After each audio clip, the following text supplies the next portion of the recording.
Hello everyone and welcome to UGC NET mentor guys. आज की video class काफ़ी important काफ़ी स्पेशल है और काफ़ी टाइम से स्टूडेंट्स रिक्वेस्ट भी कर रहे थे कि सर कॉमर्स एंड मैनेजमेंट के ऊपर एक कंबाइंड क्लास लेके आइए जिसमें हम केवल मोस्ट रिपीटेड टॉपिक्स को कवर करें जो कि यूजीसी नेट एग्जाम में पूछे गए हों।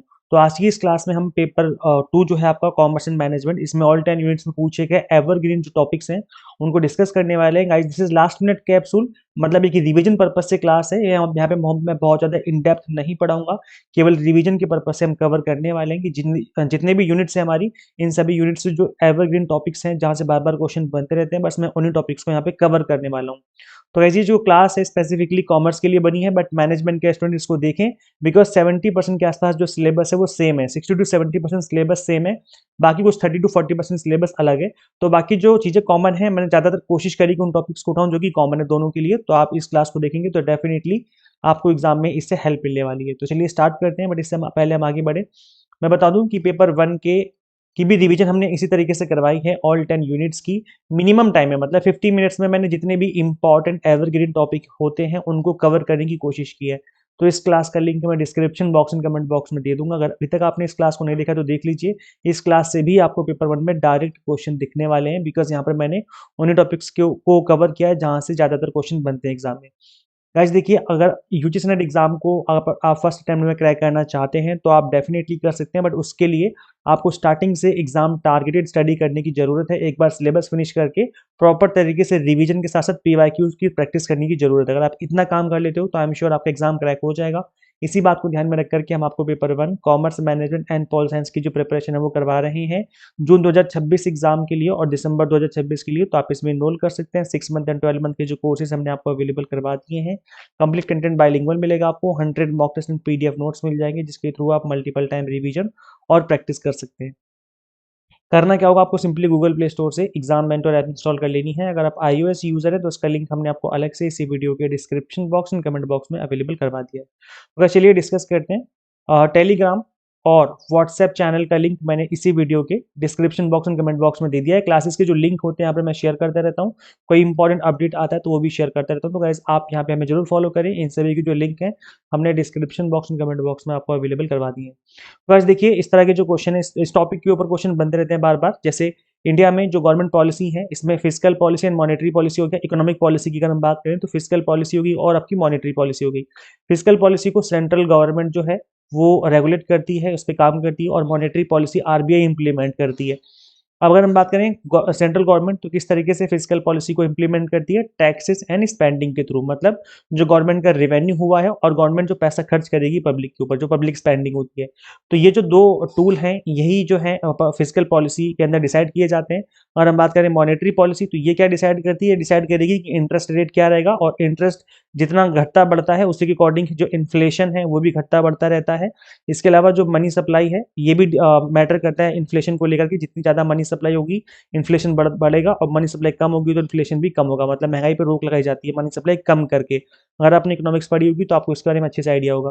तो इसको कैसे रेगुलेट करता है आरबीआई, इसको रेगुलेट करता है कुछ टेक्निक्स हैं मॉनेटरी पॉलिसी की, इन टेक्निक्स के थ्रू आरबीआई रेगुलेट करता है। तो चलो एक बार हम लोग टेक्निक्स गो थ्रू कर लेते हैं, बिकॉज एग्जाम में टेक्निक के ऊपर भी क्वेश्चन पूछे गए हैं। तो गाइस जो अब हम पढ़ने वाले हैं ये मॉनेटरी पॉलिसी की टेक्निक्स है, याद रखिए ये केवल मॉनेटरी पॉलिसी की टेक्निक्स है। इसके बाद हम फिजिकल पॉलिसी की टेक्निक्स भी देखेंगे।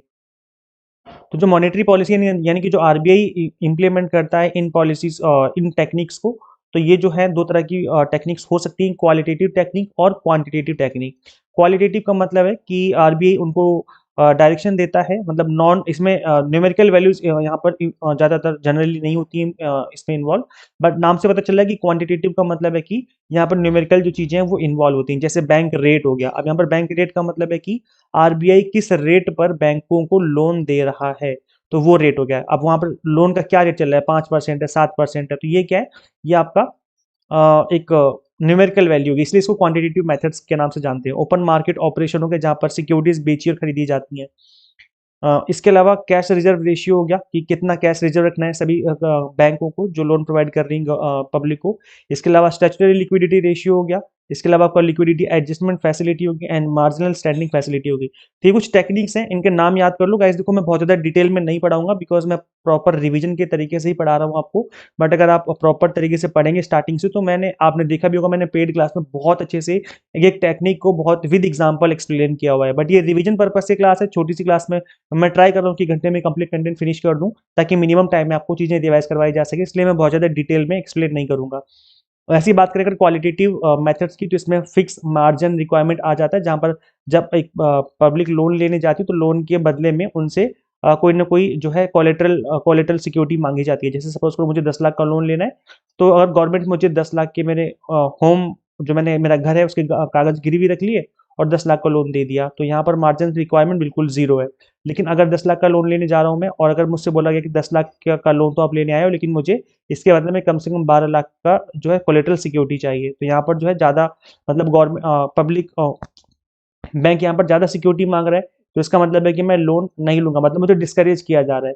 तो इस तरीके से चीज़ें यहाँ पर काम करती हैं फिक्स मार्जिन रिक्वायरमेंट में।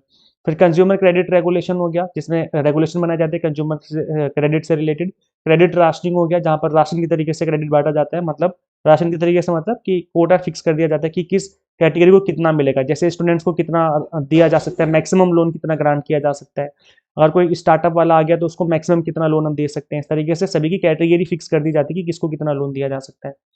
इसके अलावा मॉरल सोल्यूशन हो गया, जहाँ पर हम लोग मॉरली समझाते हैं बैंकों को कि ज़्यादा अभी लोन मत दो, दिक्कत चल रही है। कंट्रोल थ्रू डायरेक्टिव्स हो गया, डायरेक्शन दी जाती है, डायरेक्ट एक्शन लिए जाते हैं। तो इस तरह की जो टेक्निक्स हैं वो आपके आ जाएंगी क्वालिटेटिव मेथड्स में। तो चलो गाइस, ये आई थिंक आप सभी को समझ में आ गया है। नेक्स्ट आपका टूल्स ऑफ फिजिकल पॉलिसी। अब ये क्या है? फिजिकल पॉलिसी, जैसे कि मैंने बताया कि गवर्नमेंट के एक्सपेंडिचर और गवर्नमेंट की जो टैक्स यानी कि जो रेवेन्यू है और जो एक्सपेंडिचर है, इसी पे ही कंप्लीटली बेस्ड है। डेफिसिट फाइनेंसिंग का मतलब होता है, ये भी इसी की पॉलिसी का ही एक टूल है। डेफिसिट फाइनेंसिंग का मतलब है कि सपोज करो गवर्नमेंट को 100 रुपये चाहिए, 100 करोड़ रुपए चाहिए सड़कें बनवाने के लिए, मतलब हाईवे बनाना है। तो यहाँ पर इतना फंड अलॉट करना है 100 करोड़ का। लेकिन गवर्नमेंट ने देखा कि मेरे पास तो बस 80 करोड़ ही हैं, लेकिन फंड तो 100 करोड़ की रिक्वायरमेंट है, तो उन्होंने क्या किया, 20 करोड़ जो है डेफिसिट फाइनेंसिंग का मतलब है कि उन्होंने उधार ले लिया, लोन ले लिया किसी दूसरे बैंक से या अदर किसी पार्टी से लोन ले लिया। तो ये क्या होगा, डेफिसिट फाइनेंसिंग कर दी, मतलब फाइनेंसिंग जो है उस प्रोजेक्ट की हो गई, लेकिन हमने डेफिसिट में जाके करी है, हमने लोन लिया है। पब्लिक डेट हो गया, पब्लिक डेट में क्या होता है, लाइक हम पब्लिक से उधार लेते हैं। आपने देखा होगा कि गवर्नमेंट सिक्योरिटी इशू की जाती हैं, गिल्ट सिक्योरिटीज हो गई, गवर्नमेंट सिक्योरिटीज इशू की जाती हैं गवर्नमेंट मार्केट में, तो मतलब स्टॉक एक्सचेंज पे। तो वहाँ पे पब्लिक डेट मतलब पब्लिक के थ्रू, पब्लिक से ही डेट लिया जाता है, पब्लिक से पैसे लिए जाते हैं सिक्योरिटी इशू करके, देन उसी को गवर्नमेंट जो है आगे खर्च करती है। तो ये कुछ टूल्स हैं जिसको कि फिजिकल पॉलिसी के अंदर यूज किया जाता है। आई होप आपको जितने भी टूल्स हैं सारे के सारे समझ में आ चुके हैं। देखिए गाइस, अभी जो लास्ट टाइम एग्जाम हुए थे, लास्ट सेशन में जो एग्जाम हुए यूजीसी नेट के, इसमें नाबार्ड से 2 से 3 क्वेश्चन पूछे गए थे। तो काफी इंपॉर्टेंट टॉपिक है नाबार्ड, हम एक बार गो थ्रू कर लेते हैं। नाबार्ड क्या है, इसकी फुल फॉर्म क्या है, कब स्टैब्लिश हुआ था। सो नाबार्ड की जो फुल फॉर्म है, this is national bank for agriculture and rural development, ये इसकी फुल फॉर्म है, अच्छे से याद कर लीजिए। सो एस्टेब्लिशमेंट इसका कब हुआ था? It is a development bank in India that promotes rural and agricultural development. याद रखिए, इंडिया में पहले RBI, reserve bank of India, agriculture से रिलेटेड इंपॉर्टेंट चीजें देखा करता था, रूरल डेवलपमेंट, एग्रीकल्चर डेवलपमेंट, इनको लैंडिंग दिया, मतलब लैंड करता था अमाउंट, और लोन वगैरह देना है एग्रीकल्चरल फील्ड में। तो इस तरीके का जो काम है वो आरबीआई खुद किया करता था। लेकिन आरबीआई के इतने सारे फंक्शन बढ़ गए हैं जब से इंडिया में ग्लोबलाइजेशन की पॉलिसी आई है 1991 के बाद, तब से आरबीआई के फंक्शन बहुत ज़्यादा बढ़ गए हैं, जिसकी वजह से आरबीआई ने क्या किया, आरबीआई ने नाबार्ड को ये फंक्शन सौंप दिए। और नाबार्ड का एस्टेब्लिशमेंट जो है वो 1982 में ही हो गया था, by transferring the agricultural credit function of RBI and refinance function of the Agricultural Refinance and Development Corporation, ARDC. तो जितने भी फंक्शंस थे आरबीआई के इस चीज से रिलेटेड, जो कि एग्रीकल्चर एंड रूरल डेवलपमेंट से रिलेटेड थे, वो सब नाबार्ड को इन्होंने ट्रांसफर कर दिए। अब आरबीआई इन चीजों में काम नहीं करता, रूरल एंड एग्रीकल्चरल डेवलपमेंट में, इसमें अब नाबार्ड काम करता है। सो ऑनरशिप किसकी है नाबार्ड के अंदर? NABARD is fully on by the government of India. आप ये भी कह सकते हो कि आरबीआई के अंडर ही इसको स्टैब्लिश किया गया था, मतलब इसको आरबीआई की सब्सिडरी के तौर पे भी जाना जाता है। लेकिन मैं एक चीज यहाँ पे क्लियर कर दूं कि जो नाबार्ड है वो आरबीआई की के इस फंक्शन के तौर पे जाना जाता है, लेकिन आरबीआई इसकी मतलब जो आरबीआई है उसकी ये फुल्ली सब्सिडरी नहीं है, गवर्नमेंट ऑफ इंडिया की ही एक नाबार्ड जो है ऑन कंपनी है, एक ऑर्गेनाइजेशन है, और नाबार्ड 1982 में बनाई गई थी, जो उस टाइम पर प्राइम मिनिस्टर थी इंदिरा गांधी जी। इंदिरा गांधी जी ने इसको बनाया था नाबार्ड को उस टाइम पर। तो ये गवर्नमेंट ऑफ इंडिया ने कंप्लीटली फंड किया था, मतलब जो पैसा लगाता है वही ऑन करता है। तो आरबीआई ने पैसा नहीं लगाया था, इस वजह से आरबीआई की सब्सिडरी नहीं है ये, गवर्नमेंट ऑफ इंडिया ने पैसा लगाया था, इस वजह से NABARD fully government of India के अंडर आती है, आरबीआई की सब्सिडरी नहीं है। क्लियरली सुन लीजिए, क्वेश्चन अगर आता है एग्जाम में कि क्या नाबार्ड आरबीआई की सब्सिडरी है, तो answer is no, NABARD RBI की सब्सिडरी नहीं है। मतलब उसके तौर पे देखा जाता है, क्योंकि उसके फंक्शन ही करने, उसके काम, उसके जो फंक्शंस थे वो करने, हैंडल करने लग गया, इसलिए उसके तौर पे देखा जाता है, लेकिन है नहीं है ऑफिशियली, है ना। चेयरमैन कौन है? Mister Shahaji KV assumed charge as chairman of NABARD on 7th December of 2022। तो तब से यही है और तब से यही चल रहे हैं इसके चेयरमैन, कंटिन्यू भी पोजीशन वही है। NABARD has 7 subsidiaries established to further its mandate।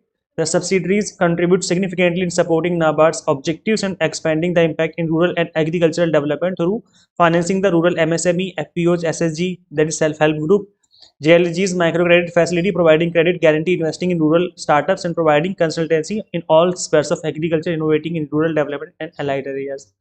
तो याद रखिए कि जो भी कोई भी फंक्शन जो होता है जो कि एग्रीकल्चर से रिलेटेड हो, है ना, रूरल डेवलपमेंट से रिलेटेड हो, या फिर इसके अलाइड एरिया से रिलेटेड हो, इसमें हर जगह क्रेडिट गारंटी है, मतलब क्रेडिट प्रोवाइड करता है, उधार देता है पैसा नाबार्ड, और इसके डेवलपमेंट में बहुत बड़े लेवल पे नाबार्ड काम कर रहा है। ठीक है, अच्छा देखो ये जो हिंदी में डाल रखा है कंटेंट, ये देखो क्योंकि रिवीजन क्लास है, आप हिंदी मीडियम वाले मुझे माफ कर दीजिए सभी स्टूडेंट्स, क्योंकि मिनिमम टाइम में मैक्सिमम कंटेंट कवर करना है, मैं दोनों में पढ़ पढ़ के समझाऊंगा तो बहुत टाइम लग जाएगा, इस वजह से मैं एक्सप्लेन तो हिंदी में ही कर रहा हूँ। और अगर एग्जाम में आपको पता है कि एमसीक्यूज क्वेश्चन होते हैं, फैक्ट बेस्ड क्वेश्चन होते हैं, जैसे एग्जांपल के तौर पे कि नाबार्ड की कितनी सब्सिडरी हैं, तो 7 सब्सिडरी हैं, आप आंसर कर पाएंगे ना, चाहे इंग्लिश मीडियम हो चाहे हिंदी मीडियम हो। नाबार्ड कब स्टैब्लिश हुआ? 1982 में स्टैब्लिश हुआ, तो चाहे हिंदी में पढ़ो चाहे इंग्लिश में पढ़ो आंसर तो कर ही पाओगे आप, है ना। नाबार्ड के चेयरमैन कौन है? तो इस तरह के जो क्वेश्चन, क्योंकि एमसीक्यूज में तो फैक्ट बेस्ड क्वेश्चन बनते हैं, ऐसा तो नहीं कि आपको लिख के दिखाना है, तो एक्सप्लेन तो मैं हिंदी में ही कर रहा हूँ। तो आई होप आपको सबको समझ में आ गया होगा, है ना, चाहे हिंदी मीडियम हो चाहे इंग्लिश मीडियम हो। अब ये जो नाबार्ड की 7 सब्सिडरीज कंपनी है, इनके नाम ये हैं। पहले नंबर पे आप ये देख सकते हो, मैं यहाँ पे नंबर डाल देता हूँ, this is first number, NABARD consultancy services private limited. Second number, third number, fourth number, fifth number, sixth number और 7th नंबर। तो ये 7 कंपनीज हैं जो कि नाबार्ड के अंदर आती है, नाबार्ड की सब्सिडरीज कंपनी कहलाती हैं। और इनका एस्टेब्लिशमेंट ईयर कौन सा है ये भी आप याद रख लीजिए, इसमें देख लीजिए, गो थ्रू कर लीजिए, कौन सी कंपनी को कब एस्टेब्लिश किया गया अंडर नाबार्ड। आई होप आपको समझ में आ गया है। देखिए प्रॉफिट शेयरिंग रेशियो पे से रिलेटेड क्वेश्चन बनता है आपके एग्जाम में। आप प्रॉफिट शेयरिंग रेशियो के अलग अलग टाइप्स हो सकते हैं, क्योंकि अलग अलग केसेस होते हैं कि जो नया पार्टनर आएगा वो किस रेशियो पे आ रहा है, किस पार्ट पे आ रहा है, आई मीन प्रॉफिट कितना उसको मिलेगा। तो यहाँ पर अलग अलग केसेस होते हैं कि वो न्यू रेशियो जो बनेगा वो किस तरीके से बनेगा। कई बार क्या होता है कि वो एक्वायर करता है पुराने पार्टनर से, कई बार वो गुडविल लेकर के आता है, उसके अकॉर्डिंग उसका रेशियो निकालना पड़ता है। तो अलग अलग केसेस होते हैं, बट मैं क्योंकि आपको बताया कि लास्ट मिनट वीडियो बना रहा हूँ, इस वजह से मैं एक सिंगल केस करवाऊंगा जो कि ज्यादा इंपॉर्टेंट है, और इसी तरह के जो क्वेश्चन एग्जाम में बनते भी हैं। तो जैसे कि आप अपनी स्क्रीन पर देख पा रहे होंगे, A and B are partners sharing profit in the ratio of 3:2। Now they admit C for 1/3 share in future profit. तो इस तरीके का क्वेश्चन होता है। अब इसमें आपसे ये पूछा जाता है कि बताओ नया प्रॉफिट शेयरिंग रेशियो क्या होगा, ए का, बी का और सी का। तो तीनों का मिलाकर के आपको बताना है कि कितना प्रॉफिट शेयरिंग रेशियो जो है तीनों का बनेगा। तो वैसे देखो सिंपल से क्वेश्चन है, करना है क्या है कि टोटल प्रॉफिट को हम 1 लेट कर लेंगे, और जो भी नया पार्टनर आ रहा है उसको हम माइनस कर देंगे। मतलब अगर सपोज करो एक प्रॉफिट हम 1 रुपए कमाते हैं, तो उसमें से 1/3 चला जाएगा, क्योंकि नया पार्टनर आ रहा है तो 1/3 चला गया। तो यहाँ पर जब हम इसको माइनस करेंगे तो कितना बचेगा? 2/3 बचेगा। तो जो प्रॉफिट बचा है 2/3, इसको बांट लेंगे पुराने वाले पार्टनर्स अपने प्रॉफिट शेयरिंग रेशियो में। तो यहाँ पर जो 2/3 ये बच गया है प्रॉफिट, इसको पुराने वाले पार्टनर कैसे बांटेंगे? जो ए है उसका यहाँ पर कितना हिस्सा है? 3/5, याद है, क्योंकि 3 है ए का और 3 + 2 दोनों को ऐड कर देते हैं ना हम लोग, तो 3/5 हो गया। ऐसे बी का करेंगे हम, इसका कितना हो जाएगा? 2/5 हो जाएगा। तो अब जो प्रॉफिट बचा है 2/3, आप यहाँ पे देख सकते हो 2/3 जो है वो ए ले लेगा 2/3 का 3/5 अपने प्रॉफिट शेयरिंग रेशियो में, और जो बी है वो 2/3 का जो प्रॉफिट है ये ले लेगा किस रेशियो में? अपने पुराने रेशियो में 2/5 करके, है ना। तो सिंपली मल्टीप्लाई करना है। अब दोनों को जब हम मल्टीप्लाई करेंगे तो ये हो गया 6/15, ये हो गया 4/15। इतना समझ में आ गया? इतना समझ में अगर आपको आ गया है तो ये ए और बी का निकल चुका है प्रॉफिट शेयरिंग।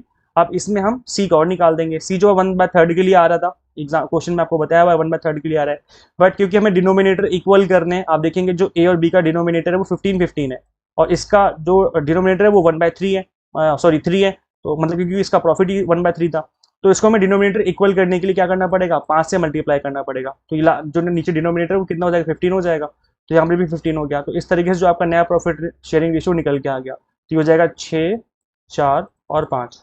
इस तरीके का क्वेश्चन एग्जाम में काफी बार आ चुका है यूजीसी नेट में, और दोबारा से आ सकता है, इसलिए मैंने इस क्वेश्चन को करवा दिया है। ये बिल्कुल लास्ट मोमेंट पे रिवीजन करवा रहा हूँ मैं, आपकी रिवीजन क्लास के तरीके से आप इसको देखिए, और इंपॉर्टेंट टॉपिक कवर करवा रहा हूँ, इसलिए बहुत ज्यादा इन डेप्थ तो हम नहीं जाएंगे। वैसे मैं बता दूं प्रॉफिट शेयरिंग रेशियो में, जैसे मैंने आपको बताया था स्टार्टिंग में कि और भी केसेस होते हैं, 4-5 केसेस होते हैं, तो मैं सारे केसेस नहीं समझाऊंगा, जो केवल लास्ट मिनट पे इंपॉर्टेंट है, सिर्फ उन चीजों को मैं कवर करवा रहा हूँ। गाइस देखिए, इसके अलावा पेनिट्रेशन प्राइसिंग पे क्वेश्चन बनता है एग्जाम में, प्राइस स्कीमिंग पे बनता है, प्रीमियम प्राइसिंग पे बनता है। ये जो प्राइसिंग होती है मार्केटिंग में भी यूज होती है और इकोनॉमिक्स में भी यूज होती है। तो गाइस देखो, पेनिट्रेशन प्राइसिंग क्या होती है, इसका मतलब होता है कि जब इनिशियली स्टेट आप मार्केट में एंटर करते हो, तो उसमें क्या होता है, आप जब स्टार्टिंग में मार्केट में एंटर कर रहे होते हो तो आप कम प्राइस रखते हो अपने प्रोडक्ट का, ताकि ज्यादा लोग अट्रैक्ट हो। तो लो प्राइस होता है हाई क्वालिटी प्रोडक्ट का, ताकि ज्यादा से ज्यादा लोग क्या करें, आपको आपके प्रोडक्ट को परचेज करें, और उसके बाद आप उसको बढ़ा देते हो धीरे धीरे करके, ग्रेजुअली बढ़ जाता है। तो पेनिट्रेशन प्राइसिंग का मतलब ये होता है कि स्टार्टिंग में जब आप एंटर करते हो मार्केट में, तो स्टार्टिंग में आप लो प्राइस रखते हो, बाद में उसको बढ़ा दिया जाता है, ये पेनिट्रेशन प्राइसिंग होता है। प्राइस स्कीमिंग क्या होता है, स्कीमिंग का मतलब होता है मलाई खाना, जैसे दूध होता है, दूध के ऊपर की मलाई खाते हो ना आप, तो मजा ही आ जाता है।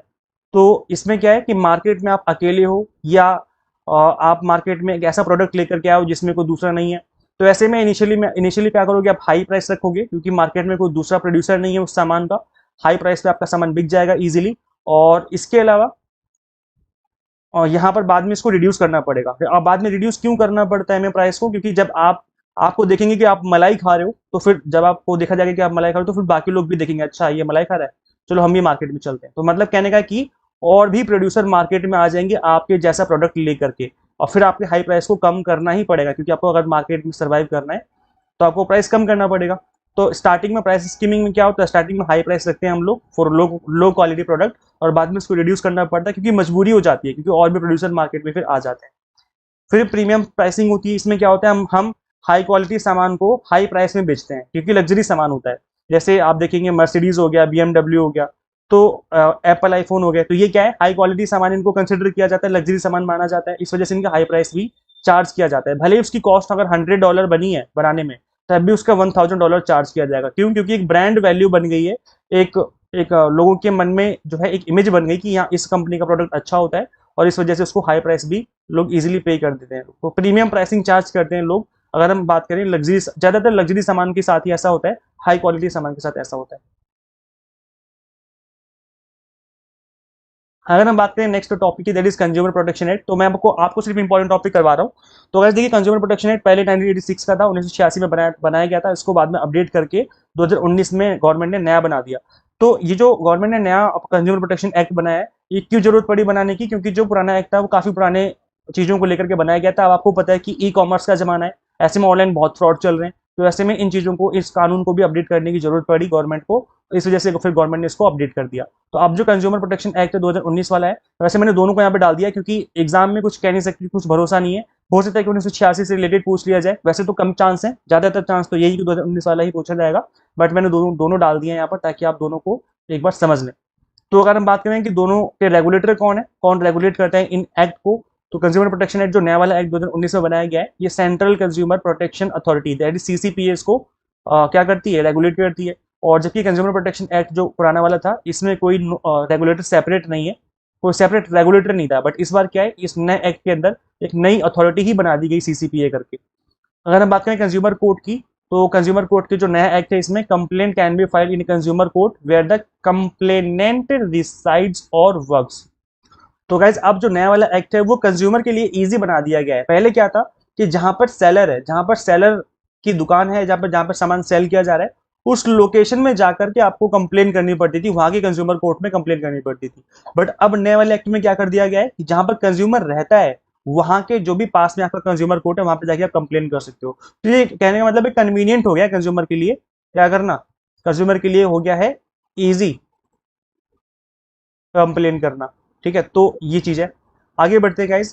प्रोडक्ट लाइबिलिटी की अगर हम बात करें, तो consumer can seek compensation for harm caused by a product और सर्विस। तो यहाँ पर कॉम्पनसेशन की डिमांड की जा सकती है। No provision consumer code approach civil court but not consumer court. तो यहाँ पर कंज्यूमर कोर्ट में आपको जो है कॉम्पनसेशन नहीं मिलता था, बट आपको सिविल कोर्ट जाना पड़ता था। अगर हम बात करें नेक्स्ट पॉइंट की, सो जो नेक्स्ट पॉइंट है वो काफी इंपॉर्टेंट है आपके एग्जाम के पर्पज से, बिकॉज जनरली यहीं से क्वेश्चन बनता है। पिक्यूनरी जुरिडिक्शन की बात अगर हम करें कि मतलब कि कितने अमाउंट तक कौन से कोर्ट में जाना पड़ता है, तो ये काफी याद करना आपको जरूरी हो जाता है। अगर हम बात करें ई कॉमर्स की, तो all rules of direct selling extend to e commerce, मतलब अब जितने भी रूल्स हैं सारे के सारे ई कॉमर्स वाले बिजनेस पे भी लागू किए जाएंगे, जबकि पहले ऐसा कोई प्रोविजन नहीं था। Mediation cells, so court can settlement through mediation, मतलब बीच का एक बिच्छू बन सकता है जहां पर एक कंज्यूमर और एक सेलर दोनों आपस में बात करके जो कोर्ट है दोनों का मामला सुलझा देता है। पहले ऐसा कोई प्रोविजन नहीं था, तो अब क्या है, मामला सुलझा लो तो ज्यादा बेहतर है। तो अब तो इस टाइम पर एट प्रेजेंट ऑनलाइन सिस्टम भी बनाया हुआ है कि आप ऑनलाइन भी एक दूसरे का मामला सुलझा सकते हो, फिर भी अगर दिक्कत रहती तो आप कोर्ट विजिट कर सकते हो। नेक्स्ट पॉइंट जो कि आप नेक्स्ट टॉपिक जो कि आपके एग्जाम के पर्पज से इंपॉर्टेंट, दैट इज फेरा एंड फेमा। इससे रिलेटेड भी क्वेश्चन काफी बनते रहते हैं एग्जाम में। तो पहले फेरा था 1973 में बनाया गया था, बाद में गवर्नमेंट ने 1999 में फेमा बना दिया। फेमा क्या है, फॉरेन एक्सचेंज मैनेजमेंट एक्ट, पहले रेगुलेशन एक्ट था, अब क्या है, मैनेजमेंट एक्ट है। तो पहले का जो ऑब्जेक्ट था वो था कंजर्वेशन ऑफ फॉरेन एक्सचेंज, मतलब हमें फॉरेन एक्सचेंज को कंजर्व करके रखना है। जबकि अब क्या ऑब्जेक्शन है, ऑब्जेक्टिव है इसका, अब है facilitating external trade and payments and promoting orderly development and maintenance of foreign exchange. मतलब अब जो है पहले के कंपैरिजन में इजी हो गया है, अगर आप फॉरेन एक्सचेंज करना चाहते हो तो आप तो ऑनलाइन आप फॉरेन एक्सचेंज कर सकते हो। पहले आपको परमिशन लेनी होती थी रेगुलेटरी अथॉरिटी से, जनरली सब लोग आरबीआई से परमिशन लेते थे। तो जो फेरा था 1973 में बना था, जबकि फेमा 1999 में बना है, ये आपको याद रखना है क्योंकि फेमा ज्यादा इंपॉर्टेंट है एग्जाम के पर्पज से। वॉयलेशन जो है नॉन कंपाउंडेबल था, अब जो कंपाउंडेबल है, मतलब अगर आपने कोई गड़बड़ करी तो कंपाउंडिंग इफेक्ट पड़ेगा आपके पेनल्टी के ऊपर, आपके जो चार्जेस लगेंगे उसके ऊपर। पनिशमेंट जो थी पहले इम्प्रिजनमेंट थी, अब जो है मॉनेटरी पेनल्टी लगा देगी, मतलब आप पैसे भरो निकल जाओगे। लेकिन पहले क्या था, जेल तक हो सकती थी। अप्रोच की अगर हम बात करें, it was so he quite था रिस्ट्रिक्टिव एंड कंजर्वेटिव था, बट अब क्या फ्लेक्सिबल है, अब चीजों को बहुत फ्लेक्सिबल कर दिया गया है। अब पहले जैसा रिजिड जो रूल्स हैं वो रेगुलेशन जो है अब पहले जैसे नहीं है।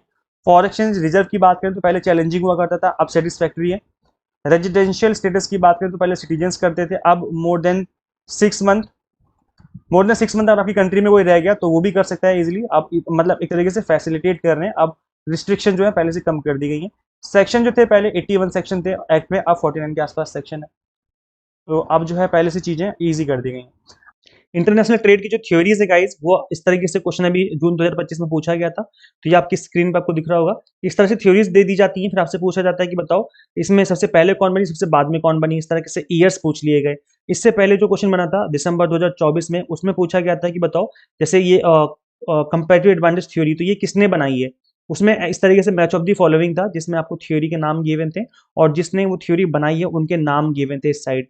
तो इस तरह के जो क्वेश्चन है वो आपको देखने को मिल सकते हैं एग्जाम के लिए, काफी इंपॉर्टेंट है। तो इसमें यहाँ पे आप देख पा रहे होंगे गाइस, चलो मैं एक बार दिखाई देता हूँ आपको। जो मर्केंटाइलिज्म थ्योरी सबसे बहुत पुरानी थ्योरी है, ये सबसे पुरानी थ्योरी इसी को माना जाता है। तो ए जो है ओल्ड से न्यू में लगाना है, तो सबसे ओल्ड सबसे मतलब ए सबसे पहले ही आ जाएगा। इसका मतलब इन दोनों में से कोई एक आंसर होगा, ये आंसर नहीं हो सकते। इस तरीके से भी अगर आप आंसर लगाने का ट्राई करेंगे एग्जाम में, तो चांसेस बनेंगे आपके एग्जाम में क्वेश्चन के सही होने के, अगर आपको बाकी थ्योरीज के बारे में नहीं पता है तो। इसका ऑप्शन नंबर 2 है राइट आंसर। इसका मतलब यहाँ पर पहले ए आएगा, फिर बी आएगा comparative advantage theory, then D आएगा एक्सेल ओलिन थ्योरी, देन आएगा प्रोडक्ट लाइफ साइकिल थ्योरी, जो कि अभी रिसेंटली बनी है। रिसेंटली मतलब अभी 40-50 साल पहले की बात है। तो यहाँ पर ईयर्स गिवन है, आप इनको गो थ्रू कर लो। मर्केंटाइलिज्म थ्योरी जो है वो बनी है 16 से 1800 सेंचुरी के बीच में, अर्ली यूरोपियन इकोनॉमिस्ट ने बनाई थी। इसका एग्जैक्ट नाम नहीं पता है किसने बनाई, बट एडम स्मिथ से रिलेट करके इसको कई बार बोला जाता है कि एडम स्मिथ ने ही बनाई होगी। Absolute advantage theory Adam Smith ने बनाई 1776 में, कंपैरेटिव एडवांटेज डेविड रिकार्डो 1817 में। तो इनके नाम भी याद करने हैं आपको, प्लस ईयर भी याद कर लेने हैं, ठीक है। Reciprocal demand 1844 John Stuart Mill ने बनाई। हेक्सर ओलिन थ्योरी बनाई हेक्सर और ओलिन ने 1919 से 1933 के बीच में। Opportunity cost theory Gottfried Haberler ने 1936। Country similarity theory Stephen Linder 1961। Then इसके बाद प्रोडक्ट लाइफ साइकिल, जिसका क्वेश्चन था अभी 1966 में बनी है, रेमंड वर्नर ने बनाई। न्यू ट्रेड थ्योरी पॉक क्रूगमैन 1970 से 1980। Potter diamond model Michael Potter ने बनाई 1990 में। तो इस तरह के जो नाम है प्लस ईयर्स आपको अच्छे से याद कर लेने हैं। अब देखो मैं जो अब टॉपिक करवा रहा हूँ ये एग्जाम के पर्पज से अब जो मैंने करवाया उससे भी ज्यादा इंपॉर्टेंट है। सो ये आपका modes of entry into international business. Most of the time question बनता है और 99% चांस गाइस मैं आपको बता रहा हूँ कि क्वेश्चन बनेगा ही बनेगा, चाहे डायरेक्ट क्वेश्चन बने चाहे डायरेक्ट बने, इस पे क्वेश्चन बनेगा ही बनेगा। तो काफी इंपॉर्टेंट टॉपिक है ये।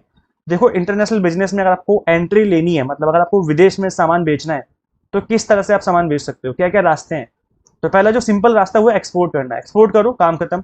Next licence type, licensing business होता है। फिर होता है इन्वेस्टमेंट टाइप, जहाँ पे आप डायरेक्ट इन्वेस्टमेंट करते हो। तीनों को समझेंगे कि करके। तो जो पहला एक्सपोर्ट, तो जिसमें आप सिंपली सामान बनाते हो एक्सपोर्ट करते हो, इसमें भी दो तरीके हैं, डायरेक्ट एक्सपोर्ट करते हो और इनडायरेक्ट एक्सपोर्ट करते हो। डायरेक्ट में क्या होता है कि आप सपोज करो आपकी कंपनी है ए और यूएस में कंपनी है बी, आपने डायरेक्ट कंपनी से बात करी कि हम आपको सामान सप्लाई करेंगे, आप हमें पेमेंट कर देना। तो ये क्या कर रहे हो, आप डायरेक्टली आप मैन्युफैक्चर करके डायरेक्टली जो बंदा परचेज करेगा डायरेक्टली उसी को सप्लाई करो, तो डायरेक्ट हो गया।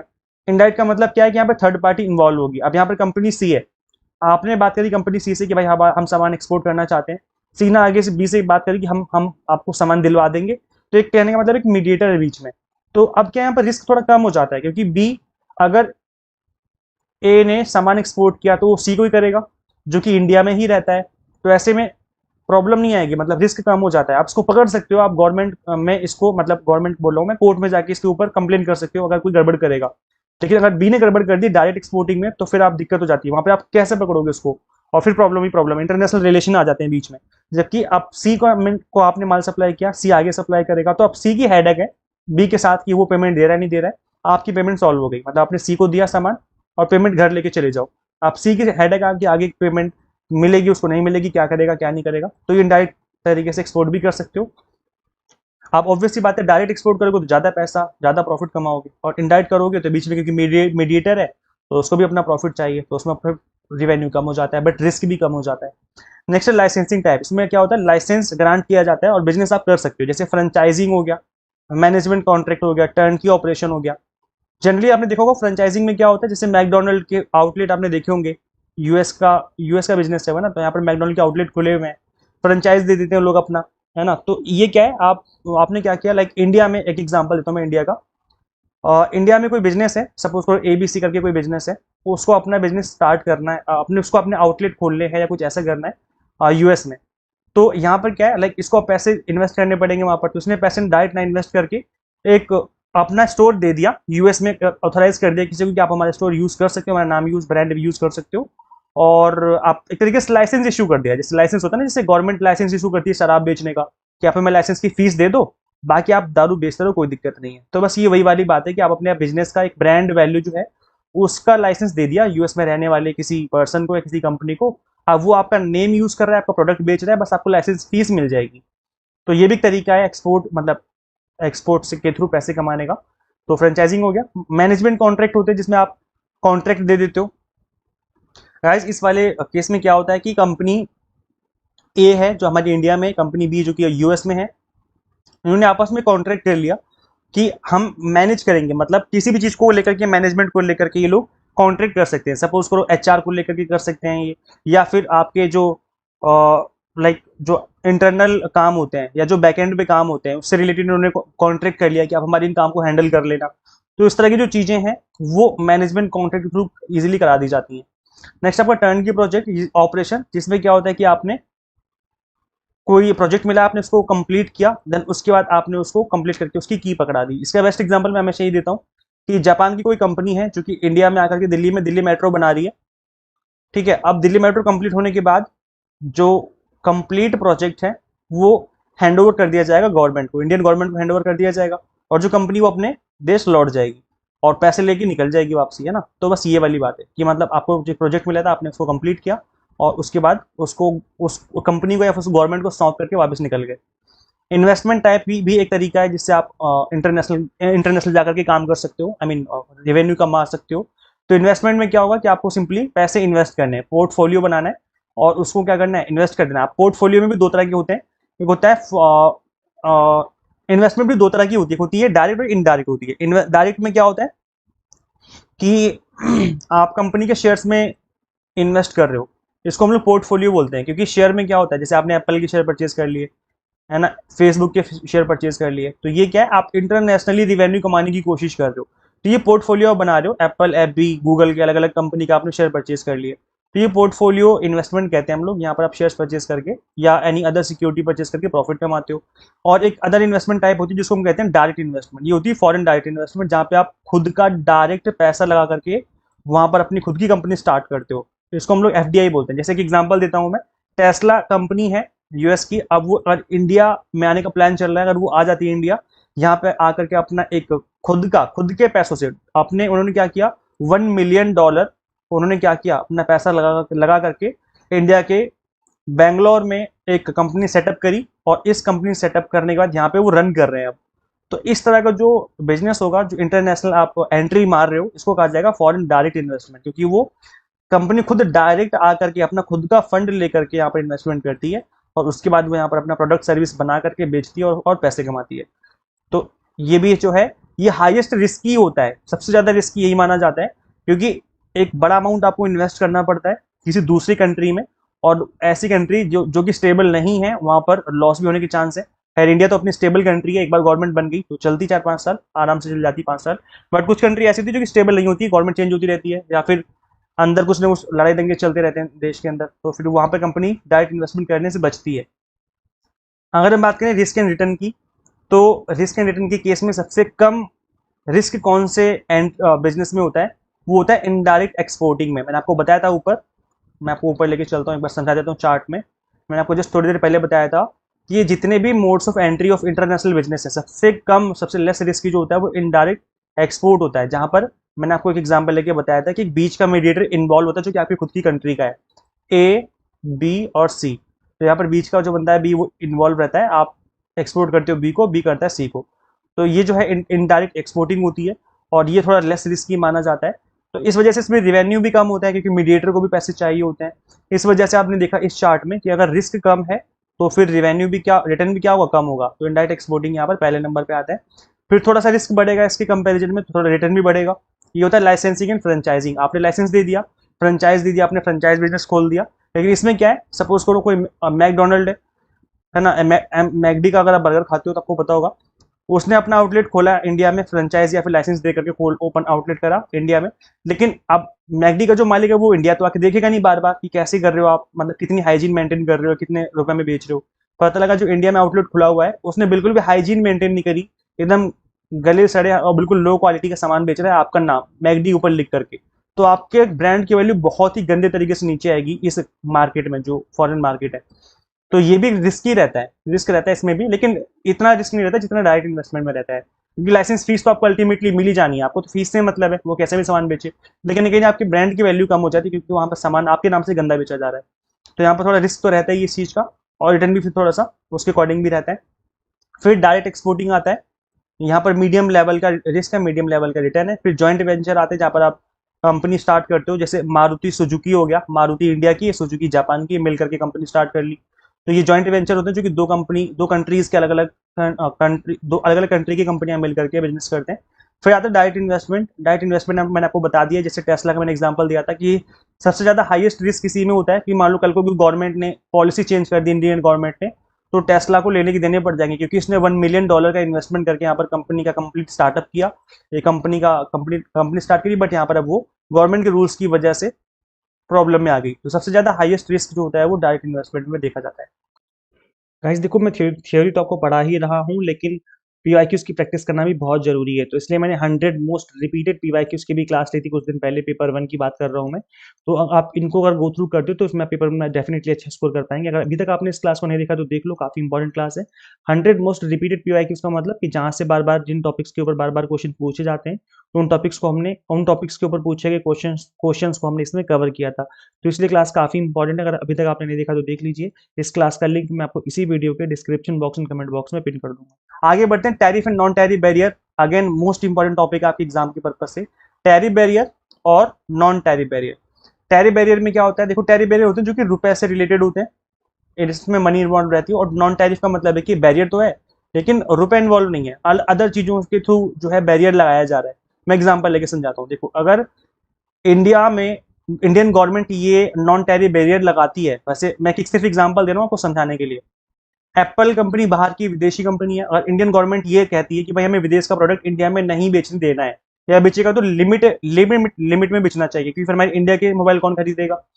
तो इसलिए अगर एप्पल कंपनी इंडिया में 1 लाख मोबाइल बेचना चाहती है, एक्सपोर्ट करना चाहती है, लेकिन इंडियन गवर्नमेंट ने कोटा लगा दिया, कोटा मतलब एक लिमिट फिक्स कर दी, गवर्नमेंट ने कह दिया कि भाई आप हमारे इंडिया में केवल केवल 50,000 यूनिट बेच सकते हो, इससे ज्यादा आप यूनिट नहीं बेच सकते। तो ये क्या है, ये एक बैरियर है, कंपनी के ऊपर बैरियर लग गया। और क्योंकि नॉन टैरिफ है, क्योंकि इंडियन गवर्नमेंट ने पैसे तो लिए नहीं, समझ रहे हो, यहाँ पर पैसे तो इन्वॉल्व है नहीं, बट एक लिमिट बना दी कि आप इतना ही सामान बेच सकते हो। तो इसको कहा जाएगा नॉन टैरिफ बैरियर, जहाँ पर रुपए तो इन्वॉल्व नहीं है, गवर्नमेंट को पैसे तो नहीं देने पड़ेंगे एप्पल को, लेकिन एक बैरियर लग गया जिसके थ्रू वो जो अब बिजनेस है वो उस तरीके से नहीं कर पाएगी जैसे पहले कर सकती थी। टैरिफ बैरियर की बात करें, जैसे specific duty, government duty charge करती है, कोई सामान बाहर से आता है तो इम्पोर्ट ड्यूटी लेती है ना गवर्नमेंट, तो स्पेसिफिक ड्यूटी हो गई, एड वैलोरम ड्यूटी हो गई, एंटी डंपिंग ड्यूटी हो गई, काउंटरवेलिंग ड्यूटी हो गई, ऑल्टरनेटिव ड्यूटी हो गई, alternative compound duty, seasonal duty, transit, अलग अलग तरह की ड्यूटी। मतलब जहाँ भी ड्यूटी वाला वर्ड यूज हो गया मतलब वो टैरिफ बैरियर है, वहाँ पर पैसे इन्वॉल्व है, गवर्नमेंट चार्ज कर रही है as a tax, indirect tax charge कर रही है, और किसी भी तरह का उसमें ड्यूटी इन्वॉल्व नहीं है, और बस वो बैरियर है, तो वो फिर नॉन टैरिफ बैरियर की कैटेगरी में आ जाएगा। फॉरेन एक्सचेंज को लेकर के कोई रेगुलेशन बना दिया गवर्नमेंट ने, रेगुलेट कर दिया किसी चीज़ को, है ना, और अदर काउंसलर फॉर्मेलिटी बढ़ा दी, अदर फॉर्म भरने पड़ गए, तो जितनी भी अदर चीज़ें हैं रुपए से अलावा सारी सारी नॉन टैरिफ बैरियर के अंदर आ जाती हैं। नेक्स्ट इसमें टॉपिक आपका मेजर ट्रेड ब्लॉक्स। अब देखो गाइज, इंडिया पूरे वर्ल्ड में अलग अलग ब्लॉक्स बने हुए हैं, मतलब अलग अलग ग्रुप बने हुए हैं, और जो कि आपके एग्जाम के पर्पज से इंपॉर्टेंट है। सबसे बड़ा ग्रुप जो है वो यूरोपियन यूनियन का है, ईयू करके ग्रुप बना हुआ है, काफी बड़ा ग्रुप है ये। नाफ्टा है, that is North American Free Trade Agreement. OPEC है, that is Organization of Petroleum exporting Countries. डी है ASEAN, that is Association of South East Asian Nation. SAARC है, that is South Asian Association for Regional Cooperation. तो मैं इनको explain कर देता हूँ कि कौन कौन सी कंट्रीज के अंदर और ये कब बने थे, क्योंकि ये एग्जाम के लिए आपके लिए इंपॉर्टेंट है। अच्छा, मैं एक चीज मेंशन करना भूल गया कि यहाँ पर जो मैं आपको कंटेंट दिखा रहा हूँ, समझा रहा हूँ, ये सिर्फ मैंने पीपीटी केवल इंग्लिश में बनाई है, बिकॉज लास्ट में मूवमेंट पर मैंने इन चीज़ों को प्रिपेयर किया है मैंने। और जो मेरा कंप्लीट कोर्स है, जिसको मैंने अब बताया था कि जो हमारी ऐप में अवेलेबल है, एग्जाम मेंटर ऐप में, वो इंग्लिश प्लस हिंदी है, बाइलिंगुअल है, मतलब जो चीज़ लिखी हुई है वो इंग्लिश में भी लिखी हुई है, इसके जस्ट नीचे यहाँ पर हिंदी में भी लिखी हुई है। तो जो हमारा कंप्लीट कोर्स है वो तो बाइलिंगुअल है, बट क्योंकि लास्ट मिनट में बना रहा हूँ पीपीटी को, इसलिए मुझे टाइम नहीं मिला इसको कन्वर्ट करने का, इसलिए केवल मैंने इंग्लिश में इस चीज़ को यहाँ पर रखा हुआ है, ठीक है। ओके, सो गाइस देखिए, जो ईयू स्टैब्लिश हुआ था वो हुआ था 1993 में, 1 नवंबर 1993 में स्टैब्लिश हुआ था। European union is a political and economic union, याद रखना ये पॉलिटिकल के साथ साथ इकोनॉमिक यूनियन भी है, मतलब इसके अंदर ट्रेड जो बैरियर है उनको भी हटाया गया है, प्लस पॉलिटिकल यूनियन भी है, यहाँ पर पॉलिटिकल पार्टीज भी आपस में मिलकर के मेंबर बनते हैं। सो 27 मेंबर स्टेट्स हैं इसके। ब्रेक्जिट हुआ था, ये याद रखिए, ब्रिटेन एग्जिट हुआ था, इसको ब्रेक्जिट बोलते हैं, जो कि विड्रॉ लिया था इसने United Kingdom from the European Union. कब लिया था? 31 जनवरी 2020 की बात है। UK is the only sovereign country to have left EU. तो जो इकोनॉमिक यूनियन है इसको छोड़ दिया गया, यूरोपियन यूनियन सॉरी, इसको छोड़ दिया था ब्रिटेन ने, इसी वजह से इसको ब्रेक्जिट कहा जाता है, ब्रिटेन एग्जिट, इसलिए ब्रेक्जिट कहा जाता है। और ये कब छोड़ा था इसने, ये भी याद रखना आप लोग। एशियन जो था ये स्टेब्लिश हुआ था 8 अगस्त 1968 में, 1967 में, ठीक है। ब्राइटनेस थोड़ी सी कम कर दी, मेरी आंखों में चुभ रही है। चलिए आगे बढ़ते हैं। एशियन जो है इसमें कौन कौन सी कंट्रियां आती हैं? So its member states are Brunei, Cambodia, Indonesia, Laos, मतलब काफी सारी कंट्री हैं। तो क्योंकि कंट्री काफी सारी, तो इससे रिलेटेड क्वेश्चन नहीं पूछा जाएगा। East Timor was added as new member of thing of this regional grouping. तो ईस्ट टाइमर जो है ये नया नया इसमें ऐड हुआ है, तो ये याद रख सकते हो। बाकी आप याद रखिए कि इसकी फुल फॉर्म क्या है, कब स्टैब्लिश हुआ। सार्क है, इसकी याद रखिए 8 दिसंबर 1985 में स्टैब्लिश हुआ ये। और इसके जो मेंबर स्टेट है इसको याद रखिए, क्योंकि ये इसमें लिमिटेड कंट्रियां हैं, अफगानिस्तान, बांग्लादेश, भूटान, इंडिया, मालदीव, नेपाल, पाकिस्तान, श्रीलंका। तो अपनी इंडिया और इंडिया के आसी पड़ोसी जो देश हैं वो जो है सार्क में मेंबर है। North American Free trade area NAFTA, इसके अंदर जो है केवल 3 कंट्रियां आती हैं, आई थिंक इसके अंदर 3 कंट्रियां हैं, कनाडा है, मैक्सिको एंड यूनाइटेड स्टेट्स, बस 3 कंट्रियां हैं नाफ्टा की। और ये 1992 में साइन हुआ था और बनाया गया था, और फिर बाद में इफेक्टिव जो है, मतलब लागू कब हुआ, 1994 में इसको लागू कर दिया गया, ठीक है। नेक्स्ट इसमें जो ग्रुप है दैट इज ओपेक। अब इसकी फुल फॉर्म क्या है? Organisation of the petroleum exporting countries. इसकी फुल फॉर्म याद कर लीजिए, यूजीसी ने पहले पूछी जा चुकी है। It is a permanent intergovernmental organisation created at the Baghdad, क्योंकि ये ऑयल से रिलेटेड है, पेट्रोल से रिलेटेड है, मतलब वही। तो इसलिए इससे इसी वजह से यहाँ पर ये जो गल्फ कंट्रीज हैं उनका एक ग्रुप है ये। जैसे कि आप देख सकते हो, conference on September 1960 by Iran, Iraq, Kuwait, Saudi Arabia and Venezuela. तो ओपेक जो है इससे रिलेटेड है। वर्ल्ड बैंक की अगर हम बात करें तो कब बना, इसका हेडक्वार्टर कहाँ है, मोस्ट इंपॉर्टेंट है। वर्ल्ड बैंक का हेडक्वार्टर कहाँ पे, वॉशिंगटन डीसी में है, यूनाइटेड स्टेट्स में है। कब बना, 1944 जुलाई 1944, जो सेकंड वर्ल्ड वॉर था उसके जस्ट बाद। वर्ल्ड बैंक के जो प्रेसिडेंट हैं एट प्रेजेंट वो हैं अजय बांगा जी। तो ये नाम आपको याद रखना है इंपॉर्टेंट एग्जाम के लिए। Ajay Banga was selected 14th president of the World Bank Group and began his 5-year term as World Bank Group president on 2 June 2023। Ajay Banga most recently served as vice chairman at General Atlantic. Previously, he was president and CEO of Mastercard, a global organization with nearly 24,000 employees. तो ये काफी फख्र, काफी गर्व की बात है, आप कह सकते हो कि हमारे इंडियन ओरिजिन के जो पर्सन है वो इतने बड़े बड़े पोस्ट पे जा रहे हैं। सो ये काफी गर्व की बात है हम सभी के लिए। तो ये नाम आपको याद रखना है, हो सकता है एग्जाम में इससे रिलेटेड क्वेश्चन बन जाए। वर्ल्ड बैंक ग्रुप में कौन आते हैं, ये मोस्ट इंपॉर्टेंट है, कई बार most of the time question बनते हैं। तो वर्ल्ड बैंक के अंदर कौन कौन आते हैं, इस ग्रुप के अंदर कौन कौन आता है, तो इसको अच्छे से याद कर लीजिए। 5 लोगों का ग्रुप है ये। पहला है IBRD, इसकी फुल फॉर्म क्या है, international bank for reconstruction and development. Next आपका IDA, international development association, soft window भी कहते हैं इसको हम लोग। IFC है, इंटरनेशनल फाइनेंस कॉर्पोरेशन। मीगा है, Multilateral Investment Guarantee agency.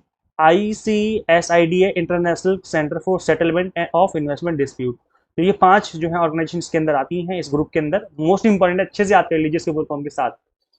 Trips and TRIMS, इसकी फुल फॉर्म याद करते हैं हम लोग। ट्रिप्स जो है वो ट्रिम्स जो है ये है ट्रेड रिलेटेड इन्वेस्टमेंट मेजर्स, और ट्रिप्स जो है वो है trade related aspect of intellectual property rights. तो क्योंकि ये IP है, इंटेलेक्चुअल प्रॉपर्टी राइट्स हो गया, और क्योंकि ये I है तो ये ओनली इन्वेस्टमेंट मेजर्स हो गया। तो समझ लेते हैं क्या है। सो ट्रिम्स जो है that is refers to certain condition or restrictions imposed by a government in respect of foreign investment in the country।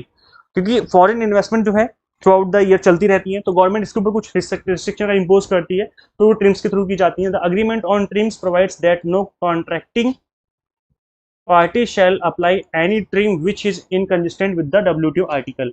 WTO के कुछ रूल्स एंड रेगुलेशन पहले से ही बने हुए हैं, उसके अगेंस्ट जाकर के कोई कंट्री ट्रिम्स के कोड का नाम लेकर के कोई भी ऐसा रूल लेकर के नहीं आएगी जिससे कि नुकसान हो जाए। तो उन चीज़ों को ध्यान में रख करके जो है कंट्रियां इम्पोज करती हैं रिस्ट्रिक्शन। ट्रिप्स जो है वो क्या है, agreement on trade related aspect of intellectual property rights. It is international agreement administered by the WTO that set down minimum standards for many forms of intellectual property regulations as applied to nationals of other WTO members।